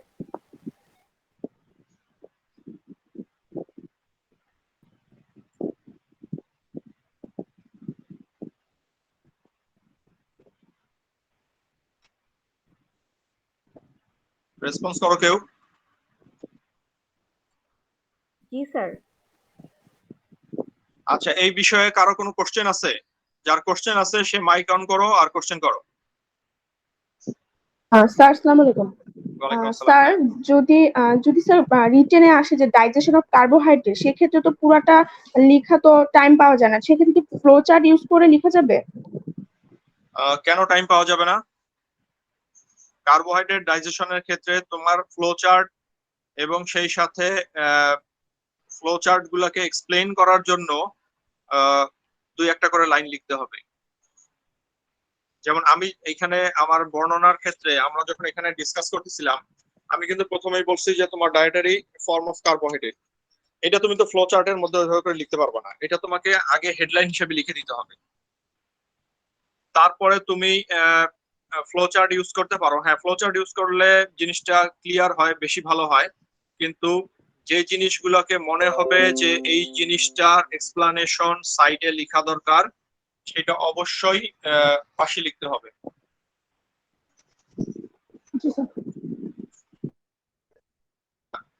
অ্যান্সারিং ছাড়া এই যে ডাইজেশন প্রসেসটা, এই প্রসেসটা নিয়ে কারো কোনো কোশ্চেন আছে? আমরা যে ইনফরমেশন গুলো শেয়ার করতেছি সেই ইনফরমেশন গুলো সম্পর্কে কারো কোনো কনফিউশন অথবা কোশ্চেন? আসসালামু আলাইকুম স্যার। হ্যাঁ বলো। স্যার সুক্রেজ, তারপর ম্যালটেজ, ল্যাকটেজ, এগুলোকে আপনি একটা টার্ম বলেছিলেন, সাক্কাজ কি যেন স্যার, আমি টার্মটা বুঝিনি। হ্যাঁ, আরেকটু জোরে বলো। স্যার সুক্রেজ, ম্যালটেজ, ল্যাকটেজ, এগুলোকে আপনি একটা টার্ম বলেছিলেন ডাইস্যাকারাইড ছাড়া, সাক্কাজ কি যেন একটা, তো আমি টার্মটা স্যার বুঝিনি। আচ্ছা, সাক্কাস এন্টেরিকাস, এটা একটা জুস, স্মল ইন্টেস্টাইনাল সিক্রেশন, যেটা সেটাকে বলা হয় সাক্কাস এন্টেরিকাস। ঠিক আছে? জি স্যার, বুঝতে পেরেছি। আচ্ছা, আর কারো কোনো কোয়েরি?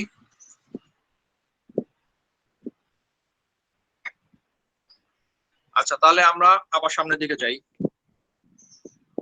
তাহলে আমরা বলতেছিলাম যে দুইটা জিনিস অবশ্যই মাথায় রাখতে হবে, যে স্যালাইভারি আলফা অ্যামাইলেজ এবং প্যানক্রিয়াটিক আলফা অ্যামাইলেজ কখনোই স্টার্চকে গ্লুকোজ পর্যন্ত ডাইজেস্ট করতে পারে না। তাহলে গ্লুকোজ পর্যন্ত ডাইজেস্ট করার জন্য কার উপর ডিপেন্ড করতে হবে? স্টার্চকে ডিপেন্ড করতে হবে আলফা লিপিড ডেক্সিনেজ এর উপরে। কারণটা কি? কারণ হচ্ছে গিয়ে স্যালাইভারি আলফা অ্যামাইলেজ এবং প্যানক্রিয়াটিক আলফা অ্যামাইলেজ এই দুইজনেই কাজ করে আলফা 1,4 বন্ডেজের উপরে। তোমরা হয়তো আগের টপিক গুলাকে একটু রিভিউ করলে দেখবা যে গ্লাইকোসাইডিক বন্ড নামে একটা বন্ডের নাম তোমরা পড়ছিলা, যে বন্ডটা ফর্ম হয়তো between two adjacent monosaccharide, that is দুইটা গ্লুকোজ ইউনিট যদি আমরা চিন্তা করি, পাশাপাশি দুইটা গ্লুকোজ ইউনিটের মধ্যে যে সংযোগ ঘটে গ্লুকোজ গুলাকে জোড়া দিয়ে দিয়ে অলিগোস্যাকারাইড অথবা লং চেইন তৈরি করার জন্য, সেখানে গ্লুকোজের 1 নাম্বার বন্ডের কার্বন অন্য গ্লুকোজের 4 নাম্বার বন্ডের কার্বনের সাথে একটা বন্ড তৈরি করে, যেটাকে বলা হচ্ছে গিয়ে গ্লাইকোসাইডিক বন্ড। দুইটা গ্লাইকোস ইউনিটকে যুক্ত করতেছে গ্লাইকোসাইডিক বন্ড।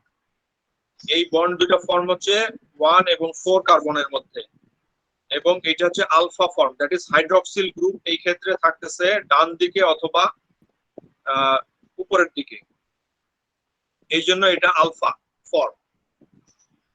এগুলা বায়োফিজিক্স এর পোর্শন গুলোতে আছে, তোমরা চাইলে আবার এটাকে রিভিউ করতে পারো, ক্লাসের পরে একটু দেখে নিতে পারো, তাহলে জিনিসটা আরো ক্লিয়ার হবে। আমি এখন সংক্ষেপে বলে দিচ্ছি যে কেন এই জিনিসটা হচ্ছে। তাহলে আলফা অ্যামাইলেজ গুলা কাজ করতেছে আলফা 1,4 বন্ডের উপরে, এবং এটা সর্বশেষ যে alpha 1,4 bond, that is terminal. যদি 20টা গ্লুকোজ দিয়ে একটা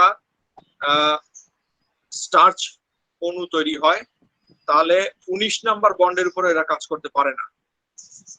কোথায় কাজ করে? মাঝখানের গুলোর উপর কাজ করে।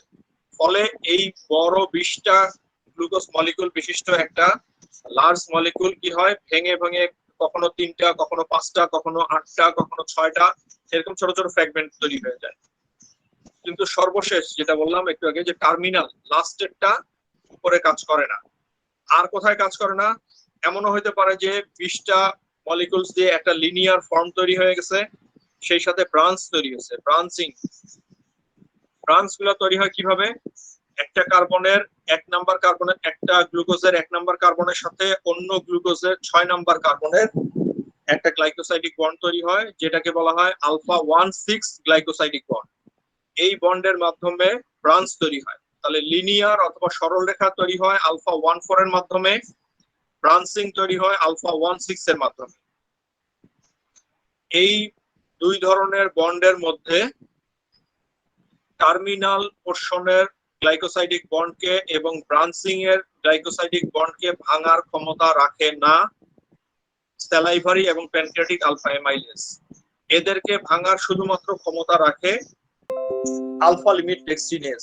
এই কারণেই আগের দুইজন, that is salivary alpha amylase, single গ্লুকোজকে রিলিজ করতে পারে না, জাস্ট ছোট ছোট ফ্র্যাগমেন্টে কনভার্ট করে, এবং আলফা লিমিট ডেক্সিনেজ এরাই শুধুমাত্র ক্ষমতা রাখে, যেহেতু এরা সব বন্ডকে ভাঙতে পারে, সেই কারণেই বাকি যে ছোট ছোট ফ্র্যাগমেন্ট গুলো ছিল সেই ফ্র্যাগমেন্ট গুলো থেকে single glucose unit, that is mono saccharide ইউনিটকে রিলিজ করতে পারে তারাই।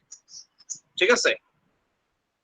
আচ্ছা, তাহলে সর্বশেষ যে স্মল ইন্টেস্টাইনাল যে এনজাইম গুলা, দ্যাট ইজ যেগুলো সাক্কাস এন্টেরিকাসের যে এনজাইম গুলা, এই যে ডাইস্যাকারাইডেস গুলা এবং অলিগোস্যাকারাইডেস গুলা, এদের অ্যাকশনের ফলে আলটিমেটলি আমরা and product of carbohydrate digestion যেটা পাই সেটা হচ্ছে আলটিমেটলি গ্লুকোজ, কিছু থাকে গ্যালাক্টোজ আর থাকে ফ্রুক্টোজ। গ্লুকোজ আর গ্যালাক্টোজ আবার নিজেদের মধ্যে আইসোমারাইজেশনের মাধ্যমে ইন্টার কনভার্টেবল, একজন আরেকজনের মধ্যে কনভার্ট হইতে পারে, আবার এরা আলাদা ভাবেও স্ব বৈশিষ্ট্য বহন করে অ্যাবজর্ব হইতে পারে। এখন এক্ষেত্রে গ্লুকোজের অ্যাবজর্পশন এটা খুব ইম্পর্টেন্ট, এবং ভাইবা বোর্ডে এই কার্বোহাইড্রেট ডাইজেশন অথবা ডাইজেস্টিভ চ্যাপ্টার এর মধ্যে কোশ্চেন জিজ্ঞাসা করলে অবশ্যই গ্লুকোজের অ্যাবজর্পশনের সিস্টেম জিজ্ঞাসা করবে। সেই ক্ষেত্রে সুন্দর করে যেটা বলতে হবে সেটা হচ্ছে গিয়ে গ্লুকোজ এবং গ্যালাক্টোজ প্রথমেই জানতে হবে যে কোথা থেকে কোথায় অ্যাবজর্ব হচ্ছে। দুইটা রুটের কথা পরিষ্কার বলতে হবে। আমার ফুড পার্টিকেলস গুলার ডাইজেস্টিভ এন্ড প্রোডাক্ট কোথায় আছে এখন পর্যন্ত? অ্যাবজর্পশনের আগে পর্যন্ত গ্যাস্ট্রোইন্টেস্টাইনাল লুমেনের মধ্যে, দ্যাট ইজ জিআই ট্র্যাক্টের যে লুমেন, হলো লুমেন, যে ফাঁপা লুমেন, সেই লুমেনের মধ্যে আছে। এই লুমেন থেকে প্রথমেই এই পার্টিকেলস গুলা, এই লুমেনের যে লাইনিং এপিথেলিয়াম, তোমরা হিস্টোলজিতে পড়ছো লাইনিং এপিথেলিয়াম বডির বিভিন্ন জায়গায়, এর মধ্যে স্মল ইন্টেস্টাইনের যে লাইনিং এপিথেলিয়াম গুলা দিয়ে বিভিন্ন ফুড পার্টিকেলস অ্যাবজর্ব হয় তাদের আরেকটা নাম আছে, সেটার নাম হচ্ছে enterocyte. Epithelial tissue, lining epithelial tissue, এদের নাম হচ্ছে এন্টারোসাইট। তাহলে প্রথমে লুমেন থেকে এই পার্টিকেলস গুলা এন্টারোসাইটে ঢুকবে, তারপরে এন্টারোসাইট থেকে ব্লাডে চলে যাবে, ইন্টারস্টেশিয়াল স্পেস ক্রস করে ব্লাডে চলে যাবে। তাহলে দুইটা ব্যারিয়ার ক্রস করতে হচ্ছে, দুইটা বাধা ক্রস করতে হচ্ছে। একটা হচ্ছে গিয়ে লুমেন থেকে এন্টারোসাইটে ঢুকবে, 2 নাম্বার হচ্ছে গিয়ে এন্টারোসাইট থেকে ব্লাডে যাবে। তাহলে লুমেন থেকে এন্টারোসাইটে ঢোকার জন্য গ্লুকোজ এবং গ্যালাক্টোজ দুইটাই হচ্ছে গিয়ে সেকেন্ডারি অ্যাক্টিভ ট্রান্সপোর্ট সিস্টেম ব্যবহার করে, সেকেন্ডারি অ্যাক্টিভ কো ট্রান্সপোর্ট সিস্টেম। আর দুইজনই এন্টারোসাইট থেকে ব্লাডে যাওয়ার জন্য ফ্যাসিলিটেটেড ডিফিউশন সিস্টেমটা ইউজ করে। ঠিক আছে? এবং সেই ক্ষেত্রে আরো স্পেসিফিক এবং আরো ভালো টু দি পয়েন্ট অ্যান্সার হবে যে কোন ট্রান্সপোর্ট সিস্টেম ইউজ করে যাচ্ছে। একটা হচ্ছে গ্লুট 1 আর হচ্ছে গ্লুট 5। কয়েকটা ট্রান্সপোর্ট সিস্টেম আছে। গ্লুট মানে কি? Glucose transporter, GLUT, glucose transporter type 1 ব্যবহার করতেছে। আর হচ্ছে গিয়ে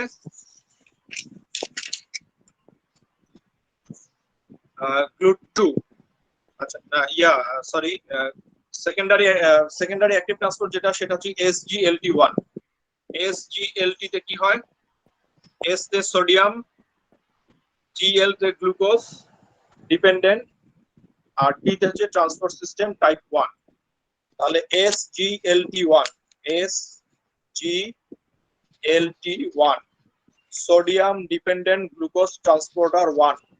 এই ট্রান্সপোর্ট প্রোটিনটাকে ইউজ করে গ্লুকোজ এবং গ্যালাক্টোজ লুমেন থেকে এন্টারোসাইটে প্রবেশ করতেছে, আর এন্টারোসাইট থেকে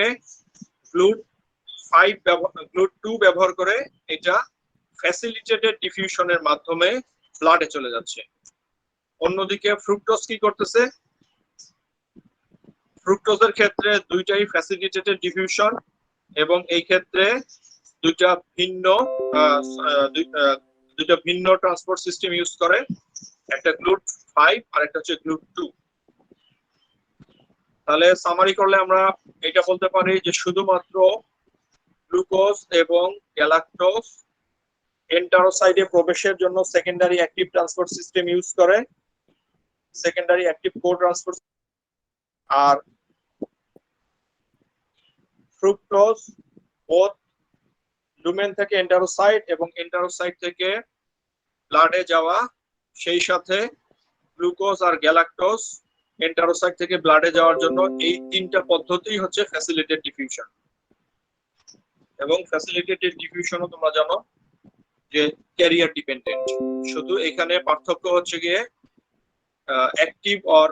অ্যাক্টিভ এনার্জি অথবা ইনডিরেক্ট এনার্জি কোনো ফর্মেই এনার্জি ইউটিলাইজেশন হয় না, কিন্তু ক্যারিয়ার ইউজ হয়। আচ্ছা, গ্লুকোজ অথবা কার্বোহাইড্রেট ডাইজেশন এবং অ্যাবজর্পশন, এইটাই অবশ্য বেশি ঝামেলা সাপেক্ষ। এটা আমরা চেষ্টা করছি এটাকে ডিসকাস করার জন্য। এরপরে আমরা যেটা নিয়ে আলোচনা করতে চাচ্ছি সেটা হচ্ছে প্রোটিন ডাইজেশন। আচ্ছা, তোমাদের কি ক্লাস কি বেশি লেন্দি হয়ে যাচ্ছে?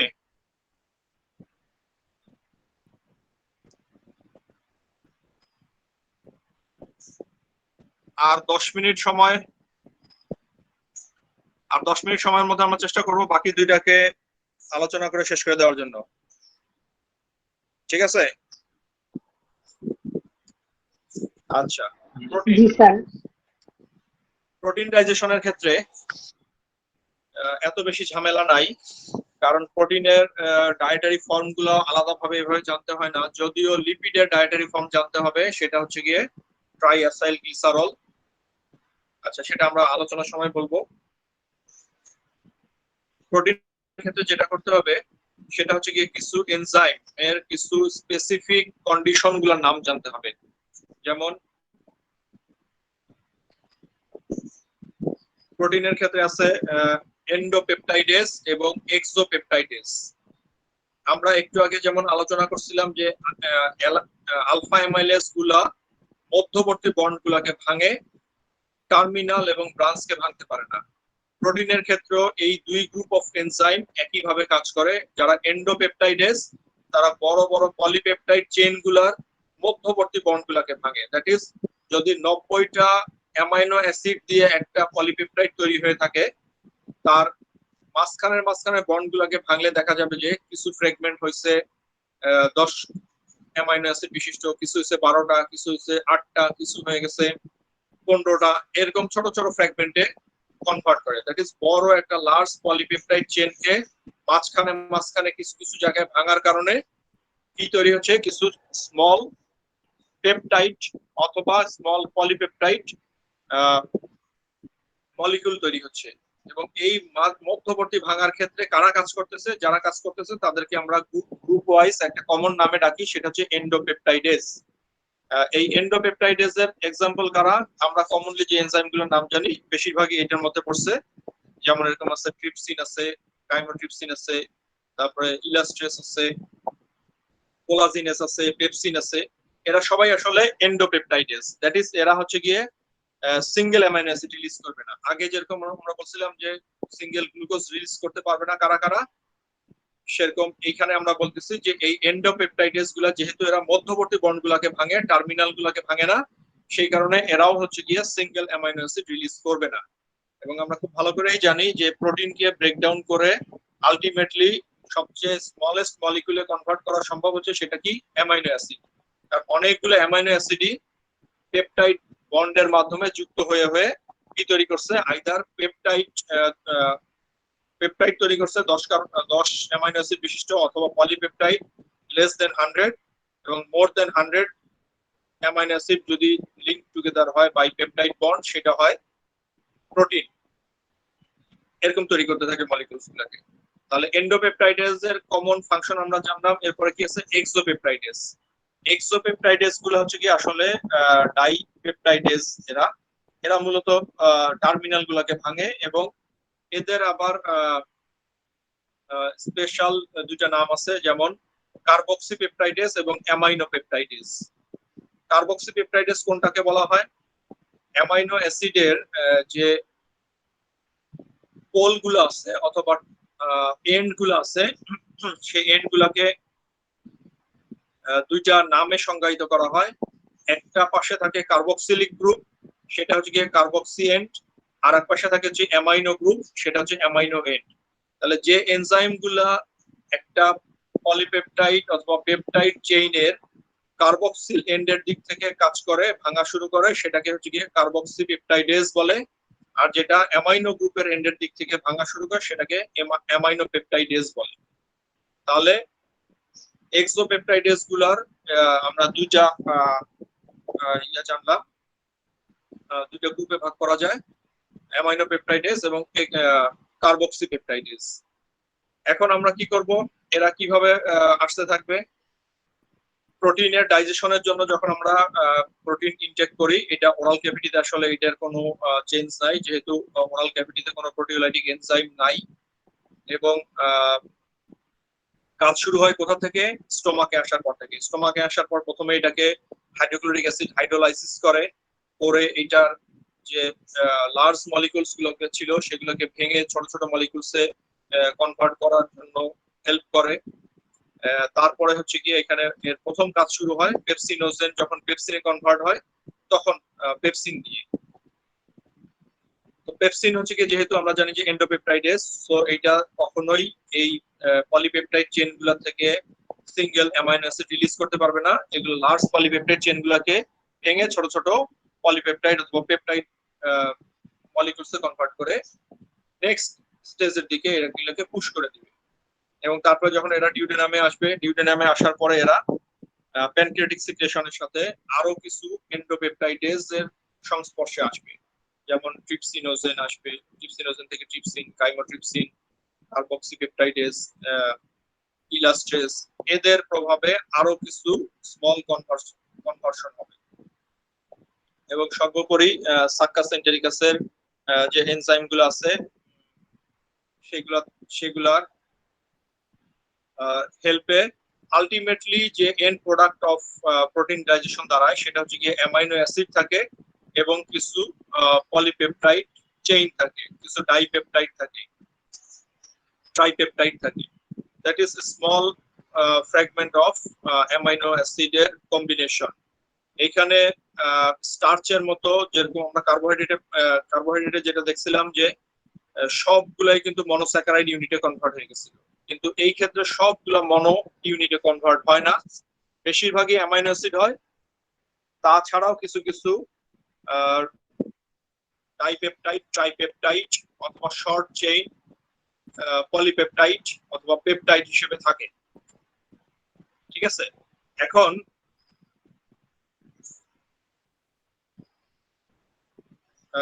শর্ট চেইন যে সমস্ত পেপটাইড গুলা থাকে সেগুলো আসলে hydrogen dependent secondary active transport সিস্টেমের মাধ্যমে এরা অ্যাবজর্ব হয়।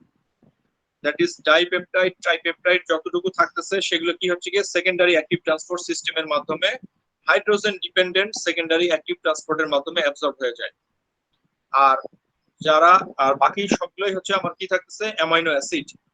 অ্যামাইনো অ্যাসিড সেই একই কথা, দুইটা ব্যারিয়ার ক্রস করবে। কোন দুইটা ব্যারিয়ার? একটা হচ্ছে লুমেন থেকে এন্টারোসাইটে ঢুকবে, দুই নাম্বার হচ্ছে গিয়ে এন্টারোসাইট থেকে কোথায় যাবে? ব্লাডে যাবে। তাহলে লুমেন থেকে এন্টারোসাইট ঢোকার জন্য এই অ্যামাইনো অ্যাসিড গুলা টোটাল 7টা ট্রান্সপোর্ট সিস্টেম ব্যবহার করে, 7টা ট্রান্সপোর্ট সিস্টেম ব্যবহার করে। এর 5টা হচ্ছে গিয়ে সোডিয়াম ডিপেন্ডেন্ট, কো ট্রান্সপোর্ট সিস্টেম, আর দুইটা হচ্ছে সোডিয়াম ইন্ডিপেন্ডেন্ট কো ট্রান্সপোর্ট সিস্টেম। তাহলে আমাকে খেয়াল রাখতে হবে কি, লুমেন থেকে এন্টারোসাইটে ঢোকার জন্য 7টা ট্রান্সপোর্ট সিস্টেম ব্যবহার করতেছে অ্যামাইনো অ্যাসিড গুলা, এর 5টা হচ্ছে কি সোডিয়াম ডিপেন্ডেন্ট, 2টা সোডিয়াম ইন্ডিপেন্ডেন্ট। এটা তোমরা এই বইগুলোতে পাবা না, এগুলা সুন্দর করে আরো ইলাবোরেটলি লেখা আছে লিপিং কোডে এবং জ্ঞাননে। এই তথ্য কিছু এডিশনাল তথ্য এই বইগুলা থেকে অ্যাড করতে হবে। সব ইনফরমেশন একটা বইয়ে পাওয়া সম্ভব হয় না মেডিকেল সায়েন্সের ক্ষেত্রে, সেজন্য এই জিনিসটা তোমাদেরকে আমি তোমাদের নলেজে দেওয়ার জন্য জানাই রাখছি। আর এন্টারোসাইট থেকে যখন এরা ব্লাডে যাবে তখন এরা কি করতেছে, 5টা ট্রান্সপোর্ট সিস্টেম ইউজ করতেছে, তার মধ্যে 2টা সোডিয়াম ডিপেন্ডেন্ট, 3টা sodium independent transport system, cotransport system. Protein digestion and absorption এতটুকু জানতে পারলেই চলবে। এরপরে আমরা চলে আসবো হচ্ছে গিয়ে lipid, last one, lipid digestion. আচ্ছা, এটার ক্ষেত্রে আমাকে প্রথমে জানতে হবে হচ্ছে কি ডায়েটারি লিপিডের নাম, এবং সেটা সেই আগের কার্বোহাইড্রেট ডাইজেশনের মতো একই রকমের 90% আমরা ট্রাই অ্যাসাইল গ্লিসারল অথবা টিএজি হিসাবে ইনটেক করি। ট্রাই অ্যাসাইল গ্লিসারল অথবা টিএজি। ট্রাই অ্যাসাইল গ্লিসারলের মধ্যে আসলে কি আছে, একটা পলিহাইড্রিক অ্যালকোহলের সাথে 3টা ফ্যাটি অ্যাসিড যুক্ত আছে। ট্রাই অ্যাসাইল, অ্যাসাইল বলতে বোঝায় অ্যাক্টিভেটেড ফ্যাটি অ্যাসিড। অ্যাসাইল হচ্ছে অ্যাক্টিভেটেড ফ্যাটি অ্যাসিড। একটা ফ্যাটি অ্যাসিড যখন অ্যাক্টিভেটেড হয় তখন সেটার নাম হয় অ্যাসাইল গ্রুপ। তাহলে গ্লিসারল, গ্লিসারল হচ্ছে কি একটু আগে আমি বললাম যেটা, যে এটা একটা polyhydric alcohol esterified with activated fatty acid. অর্থ কি, গ্লিসারল একটা পলিহাইড্রিক অ্যালকোহল, এটাতে 3টা হাইড্রক্সিলিক গ্রুপ আছে। এই 3টা হাইড্রক্সিলিক গ্রুপের যে কার্বনের সাথে যুক্ত, সেই কার্বনে আলাদা আলাদা 3টা ফ্যাটি অ্যাসিড যুক্ত হবে, অ্যাক্টিভেটেড ফ্যাটি অ্যাসিড যুক্ত হবে, এই জন্য এটাকে বলা হচ্ছে ট্রাই অ্যাসাইল গ্লিসারল। তাহলে আমরা যে ডায়েটারি লিপিড ইনটেক করি সেই লিপিডের মূল কন্ট্রিবিউটর হচ্ছে অথবা মূল বাল্ক ফর্ম করতেছে ট্রাই অ্যাসাইল গ্লিসারল। এর বাইরে আরো কিছু আমরা খাই, যেমন হচ্ছে কোলেস্টেরল স্টার, তারপর ফসফোলিপিড, ফ্রি কোলেস্টেরল, এগুলা বাকি এই জিনিসগুলা মিলে রেস্ট অফ দা 10% ফর্ম করে। তাহলে ডাইজেশনের ক্ষেত্রেও একইভাবে, যে এই মূল ট্রাইঅ্যাসাইল গ্লিসারলটাকে ভাঙাই আমার হচ্ছে গিয়ে মূল কাজ লিপিড ডাইজেশনে, আর বাকিগুলোর জন্য আলাদা আলাদা এনজাইম আছে। তাহলে সেই ক্ষেত্রে আমাকে প্রথমে কি জানতে হবে, যে লিপিড স্প্লিটিং কি কি এনজাইম আমার বডিতে আছে। এর 1 নাম্বার হচ্ছে কি আমার ট্রাইঅ্যাসাইল গ্লিসারল ভাঙার জন্য কারা আছে। তারপরে হচ্ছে গিয়ে বাকিগুলো অবশ্য নামের সাথে মিল আছে, যেমন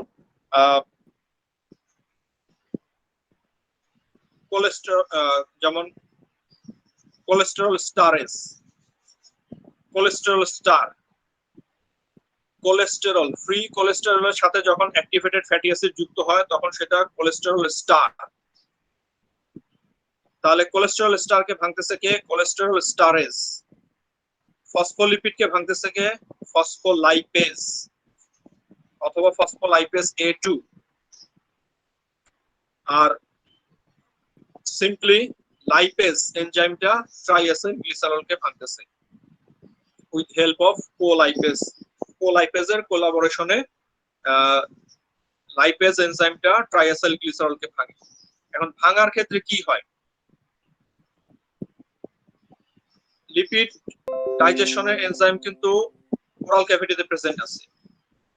ওরাল ক্যাভিটিতে, দ্যাট ইজ স্যালাইভারি সিক্রেশনে লাইপোলাইটিক এনজাইম প্রেজেন্ট। নাম কি, লিঙ্গুয়াল লাইপেজ। লিঙ্গুয়াল গ্ল্যান্ড থেকে রিলিজ হচ্ছে লাইপেজ, এই জন্য লিঙ্গুয়াল লাইপেজ। আবার স্টোমাকে গ্যাস্ট্রিক জুসের মধ্যেও লিপিড স্প্লিটিং এনজাইম আছে, নাম কি, গ্যাস্ট্রিক লাইপেজ। শুধু লাইপেজ বললে এক্ষেত্রে হবে না, কিন্তু আগেও বলছি যে সাইট মেনশন করে তার স্পেসিফিক নাম বলতে হবে। Lingual lipase, gastric lipase. আচ্ছা, এখন লিঙ্গুয়াল লাইপেজ যদিও ওরাল ক্যাভিটিতে লিপিডের সাথে মিক্স আপ হবে, কিন্তু অপটিমাম পিএইচ ওরাল ক্যাভিটির পিএইচ এর সাথে এক না বিধায় এরা অ্যাক্টিভেট হয় না। ফলে ওরাল ক্যাভিটিতে কিন্তু আসলে লিপিড ডাইজেশন হয় না। কখন শুরু হয়? যখন এটার আসলে পিএইচটা হচ্ছে গিয়ে অ্যারাউন্ড 4.5 এর মতো। এই লিঙ্গুয়াল লাইপেজটার pH, optimum pH that is 4.5 pH এরা কাজ করা শুরু করে। এবং যেহেতু ওরাল ক্যাভিটির মধ্যে পিএইচ অলমোস্ট নিয়ার অ্যাবাউট 7, সাধারণত 6.8 to 7 এর মধ্যে থাকে, সেই কারণে এই এনজাইমটা ওরাল ক্যাভিটিতে অ্যাক্টিভেট হয় না। ফলে ওরাল ক্যাভিটি শুধু এরা মিক্স আপ হয় এবং আলটিমেটলি যখন এরা স্টোমাকে আসে অ্যাসিডিক পিএইচ এর দিকে কনভার্ট হতে থাকে, তখনই এরা হচ্ছে কি অ্যাক্টিভেট হয়ে ওঠে এবং এদের অ্যাক্টিভিটি শো করে। এবং সেই সাথে গ্যাস্ট্রিক লাইপেজ যেটা, সেটা এরা দুজন কম্বাইন্ড অ্যাকশনের ফলে অলমোস্ট 30% এর মতো লিপিড ডাইজেশন করতেছে। আচ্ছা, তারপরে হচ্ছে গিয়ে এই পার্শিয়ালি ডাইজেস্টেড লিপিড যখন প্যানক্রিয়াটিক সিক্রেশনের সাথে সেকেন্ড পার্ট অফ ডিউডেনামে এরা হচ্ছে গিয়ে মিক্স আপ হয়, তখন বাকি যে এনজাইম গুলো আছে সেই এনজাইম গুলা এদের কন্টাক্টে আসে এবং ফার্দার ডাইজেশন হয়। এবং সেই ক্ষেত্রে আমরা বলতে চাই এটা যে ট্রাইঅ্যাসাইল গ্লিসারল যখন ডাইজেশন শুরু হয়, তখন একটু আগে আমরা যেটা বলছি যে একটা গ্লিসারল মলিকুলের সাথে 3টা ফ্যাটি অ্যাসিড যুক্ত থাকে। 3টা ফ্যাটি অ্যাসিডের মধ্যে থেকে প্রথমে একটা ফ্যাটি অ্যাসিড এই লাইপেজ এনজাইমটা রিলিজ করে দেয়, অথবা লাইপেজ এনজাইমটা এটাকে ভেঙে আলাদা করে দেয়। ফলে আমি কি পাচ্ছি? একটা ফ্রি ফ্যাটি অ্যাসিড পাচ্ছি এবং ডাইঅ্যাসাইল গ্লিসারল পাচ্ছি। ট্রাইঅ্যাসাইল গ্লিসারল ছিল মানে 3টা অ্যাসাইল গ্রুপ ছিল, একটা অ্যাসাইল গ্রুপ চলে গেল ভেঙে ফেলার ফলে এখন আমার হাতে থাকতেছে ডাইঅ্যাসাইল গ্লিসারল, 2টা অ্যাসাইল গ্রুপ যুক্ত গ্লিসারল থাকতেছে এবং একটা ফ্রি ফ্যাটি অ্যাসিড পাইলাম আমরা। সেকেন্ড স্টেজে আবার কিছু লাইপেজ এনজাইম এই ডাইঅ্যাসাইল গ্লিসারলের উপর কাজ করবে, করার ফলে আরো একটা ফ্যাটি অ্যাসিডকে ভেঙে রিলিজ করে দিবে। ফলে আরো এক্সট্রা কিছু ফ্যাটি অ্যাসিড আমি পাবো এবং সেই সাথে আমার হাতে আরো অবশিষ্ট থাকবে সেটা হচ্ছে গিয়ে একটা মনো অ্যাসাইল গ্লিসারল। এবং এই মনো অ্যাসাইল গ্লিসারলটাকে বইয়ের মধ্যে তোমরা সব জায়গাতে পাবা, দেখবা যে 2 মনো অ্যাসাইল গ্লিসারল লেখা আছে। 2 একটা সংখ্যা লিখে তারপরে একটা হাইফেন দেওয়া, তারপর মনো অ্যাসাইল গ্লিসারল লেখা আছে। এই 2টার অর্থ হচ্ছে এই গ্লিসারল অণু 3টার 2 নাম্বার কার্বন পজিশনের সাথে একটা অ্যাসাইল গ্রুপ অথবা ফ্যাটি অ্যাসিড যুক্ত আছে।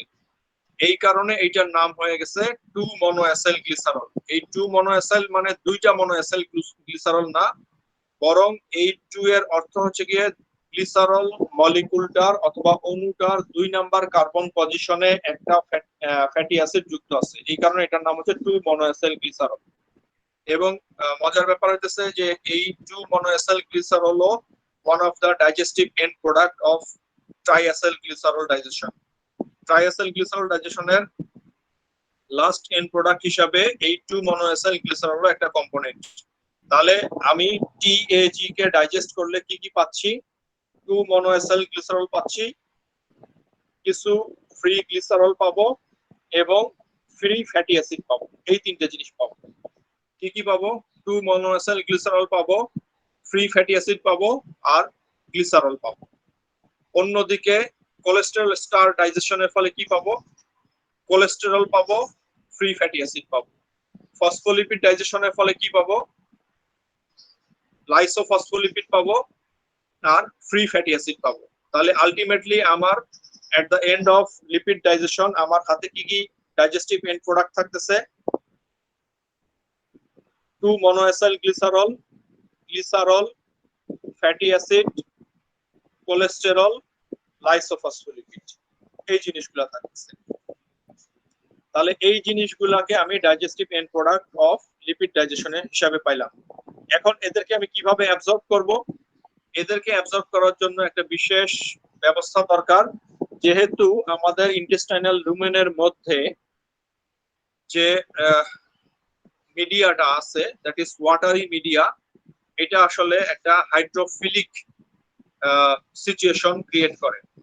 আর লিপিড গুলা সবগুলোই হচ্ছে কি hydrophobic, most of the lipid আর হাইড্রোফোবিক, কিছু কিছু আছে যারা হচ্ছে কি amphipathic, that is both hydrophilic and hydrophobic, মানে পানিকে আকর্ষণ করা এবং বিকর্ষণ করার ক্ষমতার অধিকারী অল্প কিছু লিপিড আছে, বাকি বেশিরভাগ লিপিডই হচ্ছে পানি বিকর্ষী। সো এরা কিন্তু ইন্টেস্টাইনাল যে কন্টেন্ট আছে সেখানে ডিজলভ হবে না, দ্রবীভূত হবে না, ফলে এদেরকে কিন্তু ট্রান্সপোর্ট করে এন্টারোসাইটের ওয়াল পর্যন্ত নেওয়া যাবে না।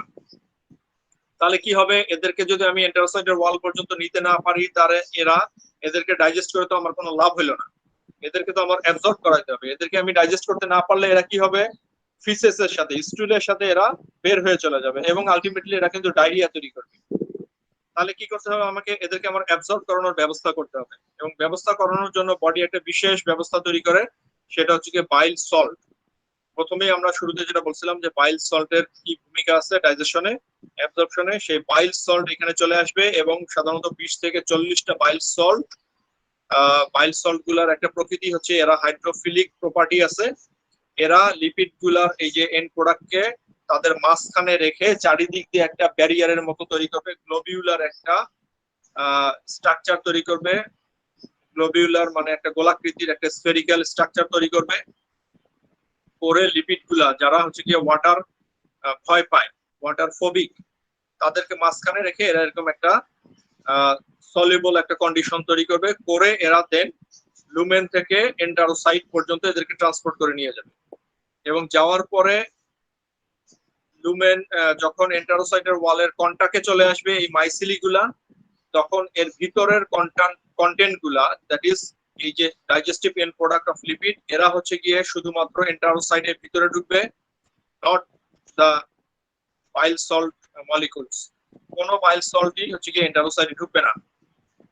তাহলে তারা কি করবে, ওদেরকে ডেলিভারি দেওয়ার পরে আবার হচ্ছে গিয়ে চলে আসবে সাইট অফ প্রোডাক্টস, যেখানে ডাইজেস্টিভ এন্ড প্রোডাক্ট গুলো আসলো সেখানে চলে আসবে। সেখান থেকে আবার কি করবে, তারা আবার হচ্ছে কি ক্যারি করে নিয়ে এন্টারোসাইট পর্যন্ত নিয়ে যাবে, গিয়ে ডেলিভারি করবে, আবার ফেরত আসবে। এইভাবে করে বারবার সে যাওয়া আসা করতে থাকবে যতক্ষণ পর্যন্ত না digestive end product of lipid গুলাকে সব ট্রান্সপোর্ট করা শেষ হচ্ছে। এবং এই বিশেষ ট্রান্সপোর্টেশনের কারণে মাইসিলি গুলাকে বলা হচ্ছে এরা ফেরিং অ্যাকশন করতেছে। ফেরি দ্যাট ইজ ট্রান্সপোর্টার হিসাবে, ক্যারিয়ার হিসাবে, নদী পারাপারে যেমন গাড়িকে ফেরি পার করে, সিমিলার একটা অ্যাক্টিভিটি শো করে। এই জন্য এদেরকে বলা হচ্ছে ফেরিং অ্যাকশন অফ মাইসিলি। মাইসিলির ফেরিং অ্যাকশনের মাধ্যমে এরা কি করতেছে, ডাইজেস্টিভ এন্ড প্রোডাক্ট অফ লিপিডকে অ্যাবজর্ব করাচ্ছে। এবং তারপরে আলটিমেটলি এরা এন্টারোসাইটের ভিতরে ঢোকার পরে আবার এরা কি করবে, যে শুরুতে যে ফর্মে ছিল এরা, দ্যাট ইজ 2 মনোএসাইল গ্লিসারল ছিল, 2 মনোএসাইল গ্লিসারল গুলো কি হবে, আবার ট্রাইএসাইল গ্লিসারলে কনভার্ট হবে। তারপরে কোলেস্টেরলটা আবার কোলেস্টেরল স্টারে কনভার্ট হবে, লাইসোফসফোলিপিডটা আবার হচ্ছে গিয়ে ফসফোলিপিডে কনভার্ট হবে। হওয়ার পরে আরেকটা স্ফেরিক্যাল একটা মলিকুল তৈরি করবে যেটাকে বলা হচ্ছে কাইলোমাইক্রন। আরো কিছু কম্পোনেন্টের সাথে যোগ হবে, ভিটামিন অ্যাপোপ্রোটিন আছে কিছু, যেমন B48 আছে, অ্যাপো-B100 আছে। এরা যুক্ত হওয়ার পরে যে নতুন কম্পোনেন্টটা তৈরি হবে সেটার নাম হচ্ছে কাইলোমাইক্রন। এবং কাইলোমাইক্রন হিসেবে এরা প্রথমে হচ্ছে কি লিমফেটিক্স এ ড্রেন করবে, তারপরে লিমফেটিক্স থেকে হচ্ছে কি ব্লাডে চলে যাবে। তাহলে এদের অ্যাবজর্পশনটা একটু অন্যগুলোর তুলনায় একটু ডিফারেন্ট এবং একটু ক্রিটিক্যাল। প্রথমে এরা কি করতেছে, মাইসিলি ফরমেশনের মাধ্যমে লুমেন থেকে এন্টারোসাইটে আসতেছে, এন্টারোসাইটে আসার পরে এরা আবার সব রিস্টেরিফিকেশন হচ্ছে, হওয়ার পরে এরা আরো কিছু কম্পোনেন্টের সাথে যোগ হয়ে তৈরি করতেছে কাইলোমাইক্রন। কাইলোমাইক্রন প্রথমে লিমফেটিক্সে রিলিজ হচ্ছে, লিমফেটিক্স থেকে তারপরে এরা হচ্ছে গিয়ে ব্লাডে চলে যাচ্ছে।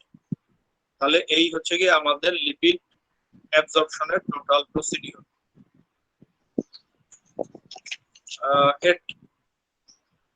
আমরা চেষ্টা করছি মোটামুটি জিনিসগুলোকে যতটুকু সংক্ষেপে আলোচনা করা যায়। আসলে এর চেয়ে সংক্ষেপে করাটা সম্ভব না, আর এর চেয়ে বেশি করতে গেলে যেটা দরকার সেটা হচ্ছে ফিজিক্যালি বাইডিরেকশনাল কনভারসেশন। বোর্ডে চিত্র এঁকে যতটুকু সম্ভব ছিল সেটা যেহেতু এখানে সম্ভব না, সেই জন্য আমরা এর চেয়ে আসলে আপাতত তোমাদের অনলাইনে এর চেয়ে বেশি করা সম্ভব না। আচ্ছা, তিনটা বায়োমলিকুলস এর ডাইজেশন এন্ড অ্যাবজর্পশন আপাতত এতটুকুই আলোচনা। এখন তোমরা কিছু সময় নিতে পারো, যতটুকু সময় তোমরা চাও, যদি তোমাদের কোনো কোশ্চেন থাকে অথবা কোনো জিনিসগুলোকে ক্লিয়ার করার জন্য। কারো কোনো কোশ্চেন? ফ্যাট মলিকিউলের মানে লিপিডের ট্রান্সপোর্টের ক্ষেত্রে যে লুমেন থেকে যে এন্টেরোসাইটে আসবে, এর আগে যে ডাইজেশন হয়ে যে প্রোডাক্টটা তৈরি হলো, মানে এন্ড প্রোডাক্ট তৈরি করলো সেটা হলো কি শুধুমাত্র কি ট্রান্সপোর্টের জন্য, এন্টেরোসাইটের ট্রান্সপোর্টের জন্য ডাইজেশন মানে এমন স্ট্রাকচার তৈরি করলো? কারণ পরবর্তীতে তো আবার সেই ডাইট প্রোডাক্টের ফর্মেই ফিরে আসছে। হ্যাঁ হ্যাঁ, এটা হচ্ছে গিয়ে উদ্দেশ্য হচ্ছে গিয়ে লিপিডের যে মলিকুলস গুলা আমরা ডায়েটারি ফুডের সাথে ইনটেক করি, এই ফর্মে আসলে এন্টারোসাইটকে ক্রস করে অ্যাবজর্ব করানো সম্ভব না। কারণ টোটাল একটা ট্রাইএসিল গ্লিসারল মলিকুল অথবা কোলেস্টেরল স্টার মলিকুল অথবা ফসফোলিপিডের যে অণুগুলা, এই সাইজগুলা এন্টারোসাইটের ওয়ালকে ক্রস করতে পারবে না। সেই কারণে এটাকে ভাঙা হবে, ভেঙে তারপরে এটাকে এন্টারোসাইটে এন্টার করানো হবে, দেন আবার সেটাকে হচ্ছে গিয়ে কনভার্ট করা হবে। স্যার এইটাই কি শুধুমাত্র একটাই কারণ যার কারণে ভাঙা হয়েছে, নাকি অন্য কোনো কারণ আছে? না, এটা একটা মেজর কারণ। অন্য কারণ বলতে অন্য তেমন কোনো কারণ আসলে আপাতত ম্যান্ডেটরি না।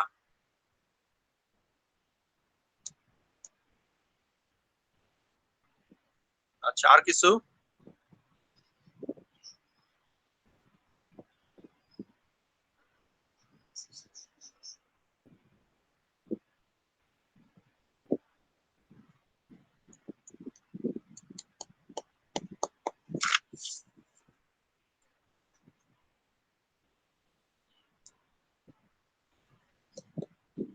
আচ্ছা, এখানে একটা জিনিস অবশ্য আমি একটু স্কিপ করে গেছি, সেটা হচ্ছে ডাইজেশনের ক্ষেত্রে বাইল সল্টের একটু আগে আমি যেটা প্রথমে বলছিলাম যে বাইল সল্টের ভূমিকা কি।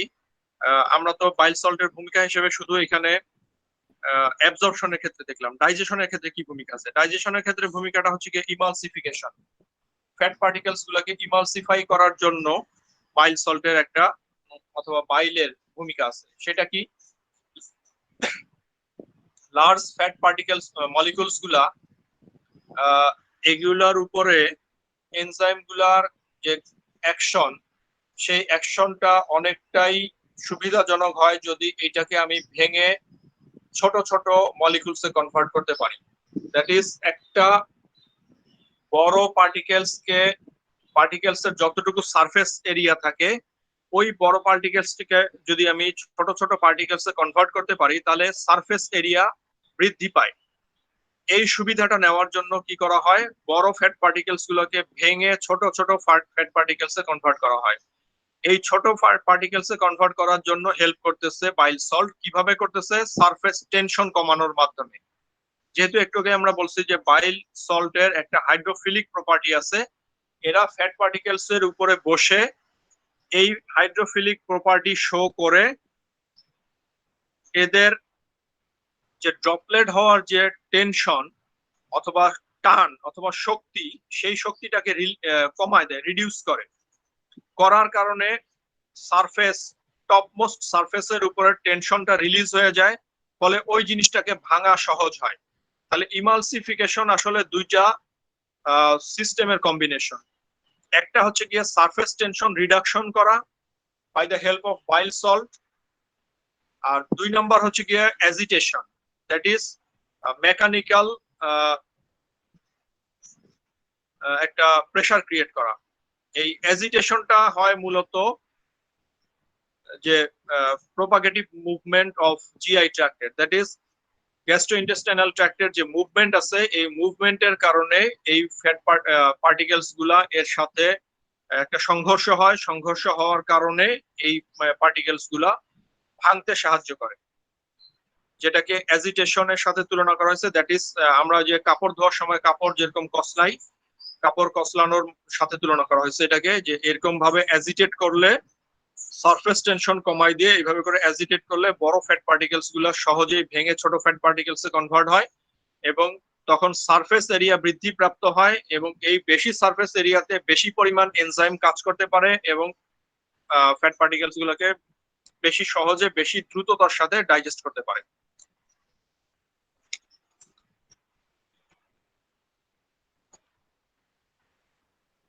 আচ্ছা, আর কোনো কোশ্চেন?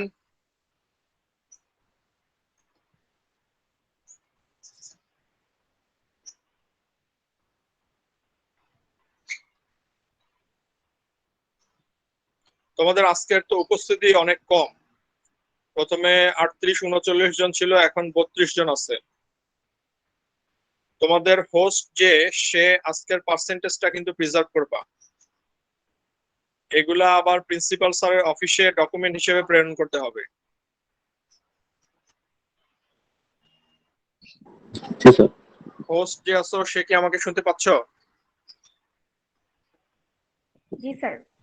আচ্ছা, তোমাকে যেটা বললাম যে তুমি এই অ্যাটেন্ডেন্সটা কিন্তু অবশ্যই প্রিজার্ভ করবা জি স্যার। এবং এটা হচ্ছে গিয়া গ্রুপে একটা স্ক্রিনশট এটাকে পোস্ট করবা এই গ্রুপে। জি স্যার। আচ্ছা, আর কারো কোনো কোশ্চেন নাই?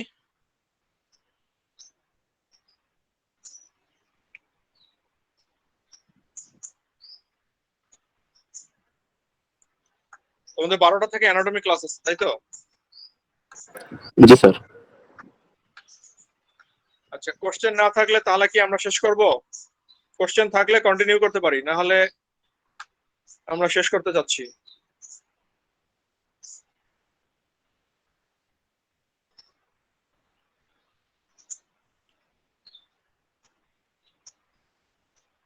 আমরা কি শেষ করতে পারি? কেউ কোনো বিষয়ে কোনো স্যার। রেসপন্স? কোশ্চেন থাকলে করতে পারো, আদারওয়াইজ আমরা আমাদের সেশন এন্ড ডিক্লেয়ার করি। আচ্ছা, এন্ড ডিক্লেয়ার করলাম। তাহলে আজকে আমাদের সেশন এই পর্যন্ত। আমি নেক্সট ক্লাস যেটা নিব সেটা হচ্ছে গিয়ে মঙ্গলবারে। তোমরা টাইমটা আবার ফিক্স করবা যে কয়টার সময় হবে। এটা টাইমটা 9টা থেকে 1টার মধ্যে যে কোনো সময়, সকাল 9টা থেকে 1টার মধ্যে যে কোনো সময় তোমরা কালকে সন্ধ্যায় অথবা রাতে আমাকে আবার গ্রুপে মেসেজ দিয়ে দিবা যে আমরা এই সময় এই ক্লাসটার জন্য বরাদ্দ আছে। তাহলে ইনশাল্লাহ আমরা ওই সময়টা আবার ক্লাস করব এবং সেটা টপিকটা আলোচনা হবে কার্বোহাইড্রেট মেটাবলিজমের উপরে। কার্বোহাইড্রেট মেটাবলিজম আজকে আমাদের ডাইজেশনের টপিকগুলো শেষ হলো। নেক্সট আইটেম আমরা নেক্সট টপিক আলোচনা করব কার্বোহাইড্রেট মেটাবলিজমের উপরে। কার্বোহাইড্রেটের যতগুলো ইভেন্ট আছে মেটাবলিজমের সবগুলো নিয়ে ইনশাল্লাহ আমরা আলোচনা করব। তাহলে আজকে আমরা আমাদের সেশন এখানে শেষ করতেছি। আসসালামু আলাইকুম। আসসালামু আলাইকুম। আসসালামু আলাইকুম।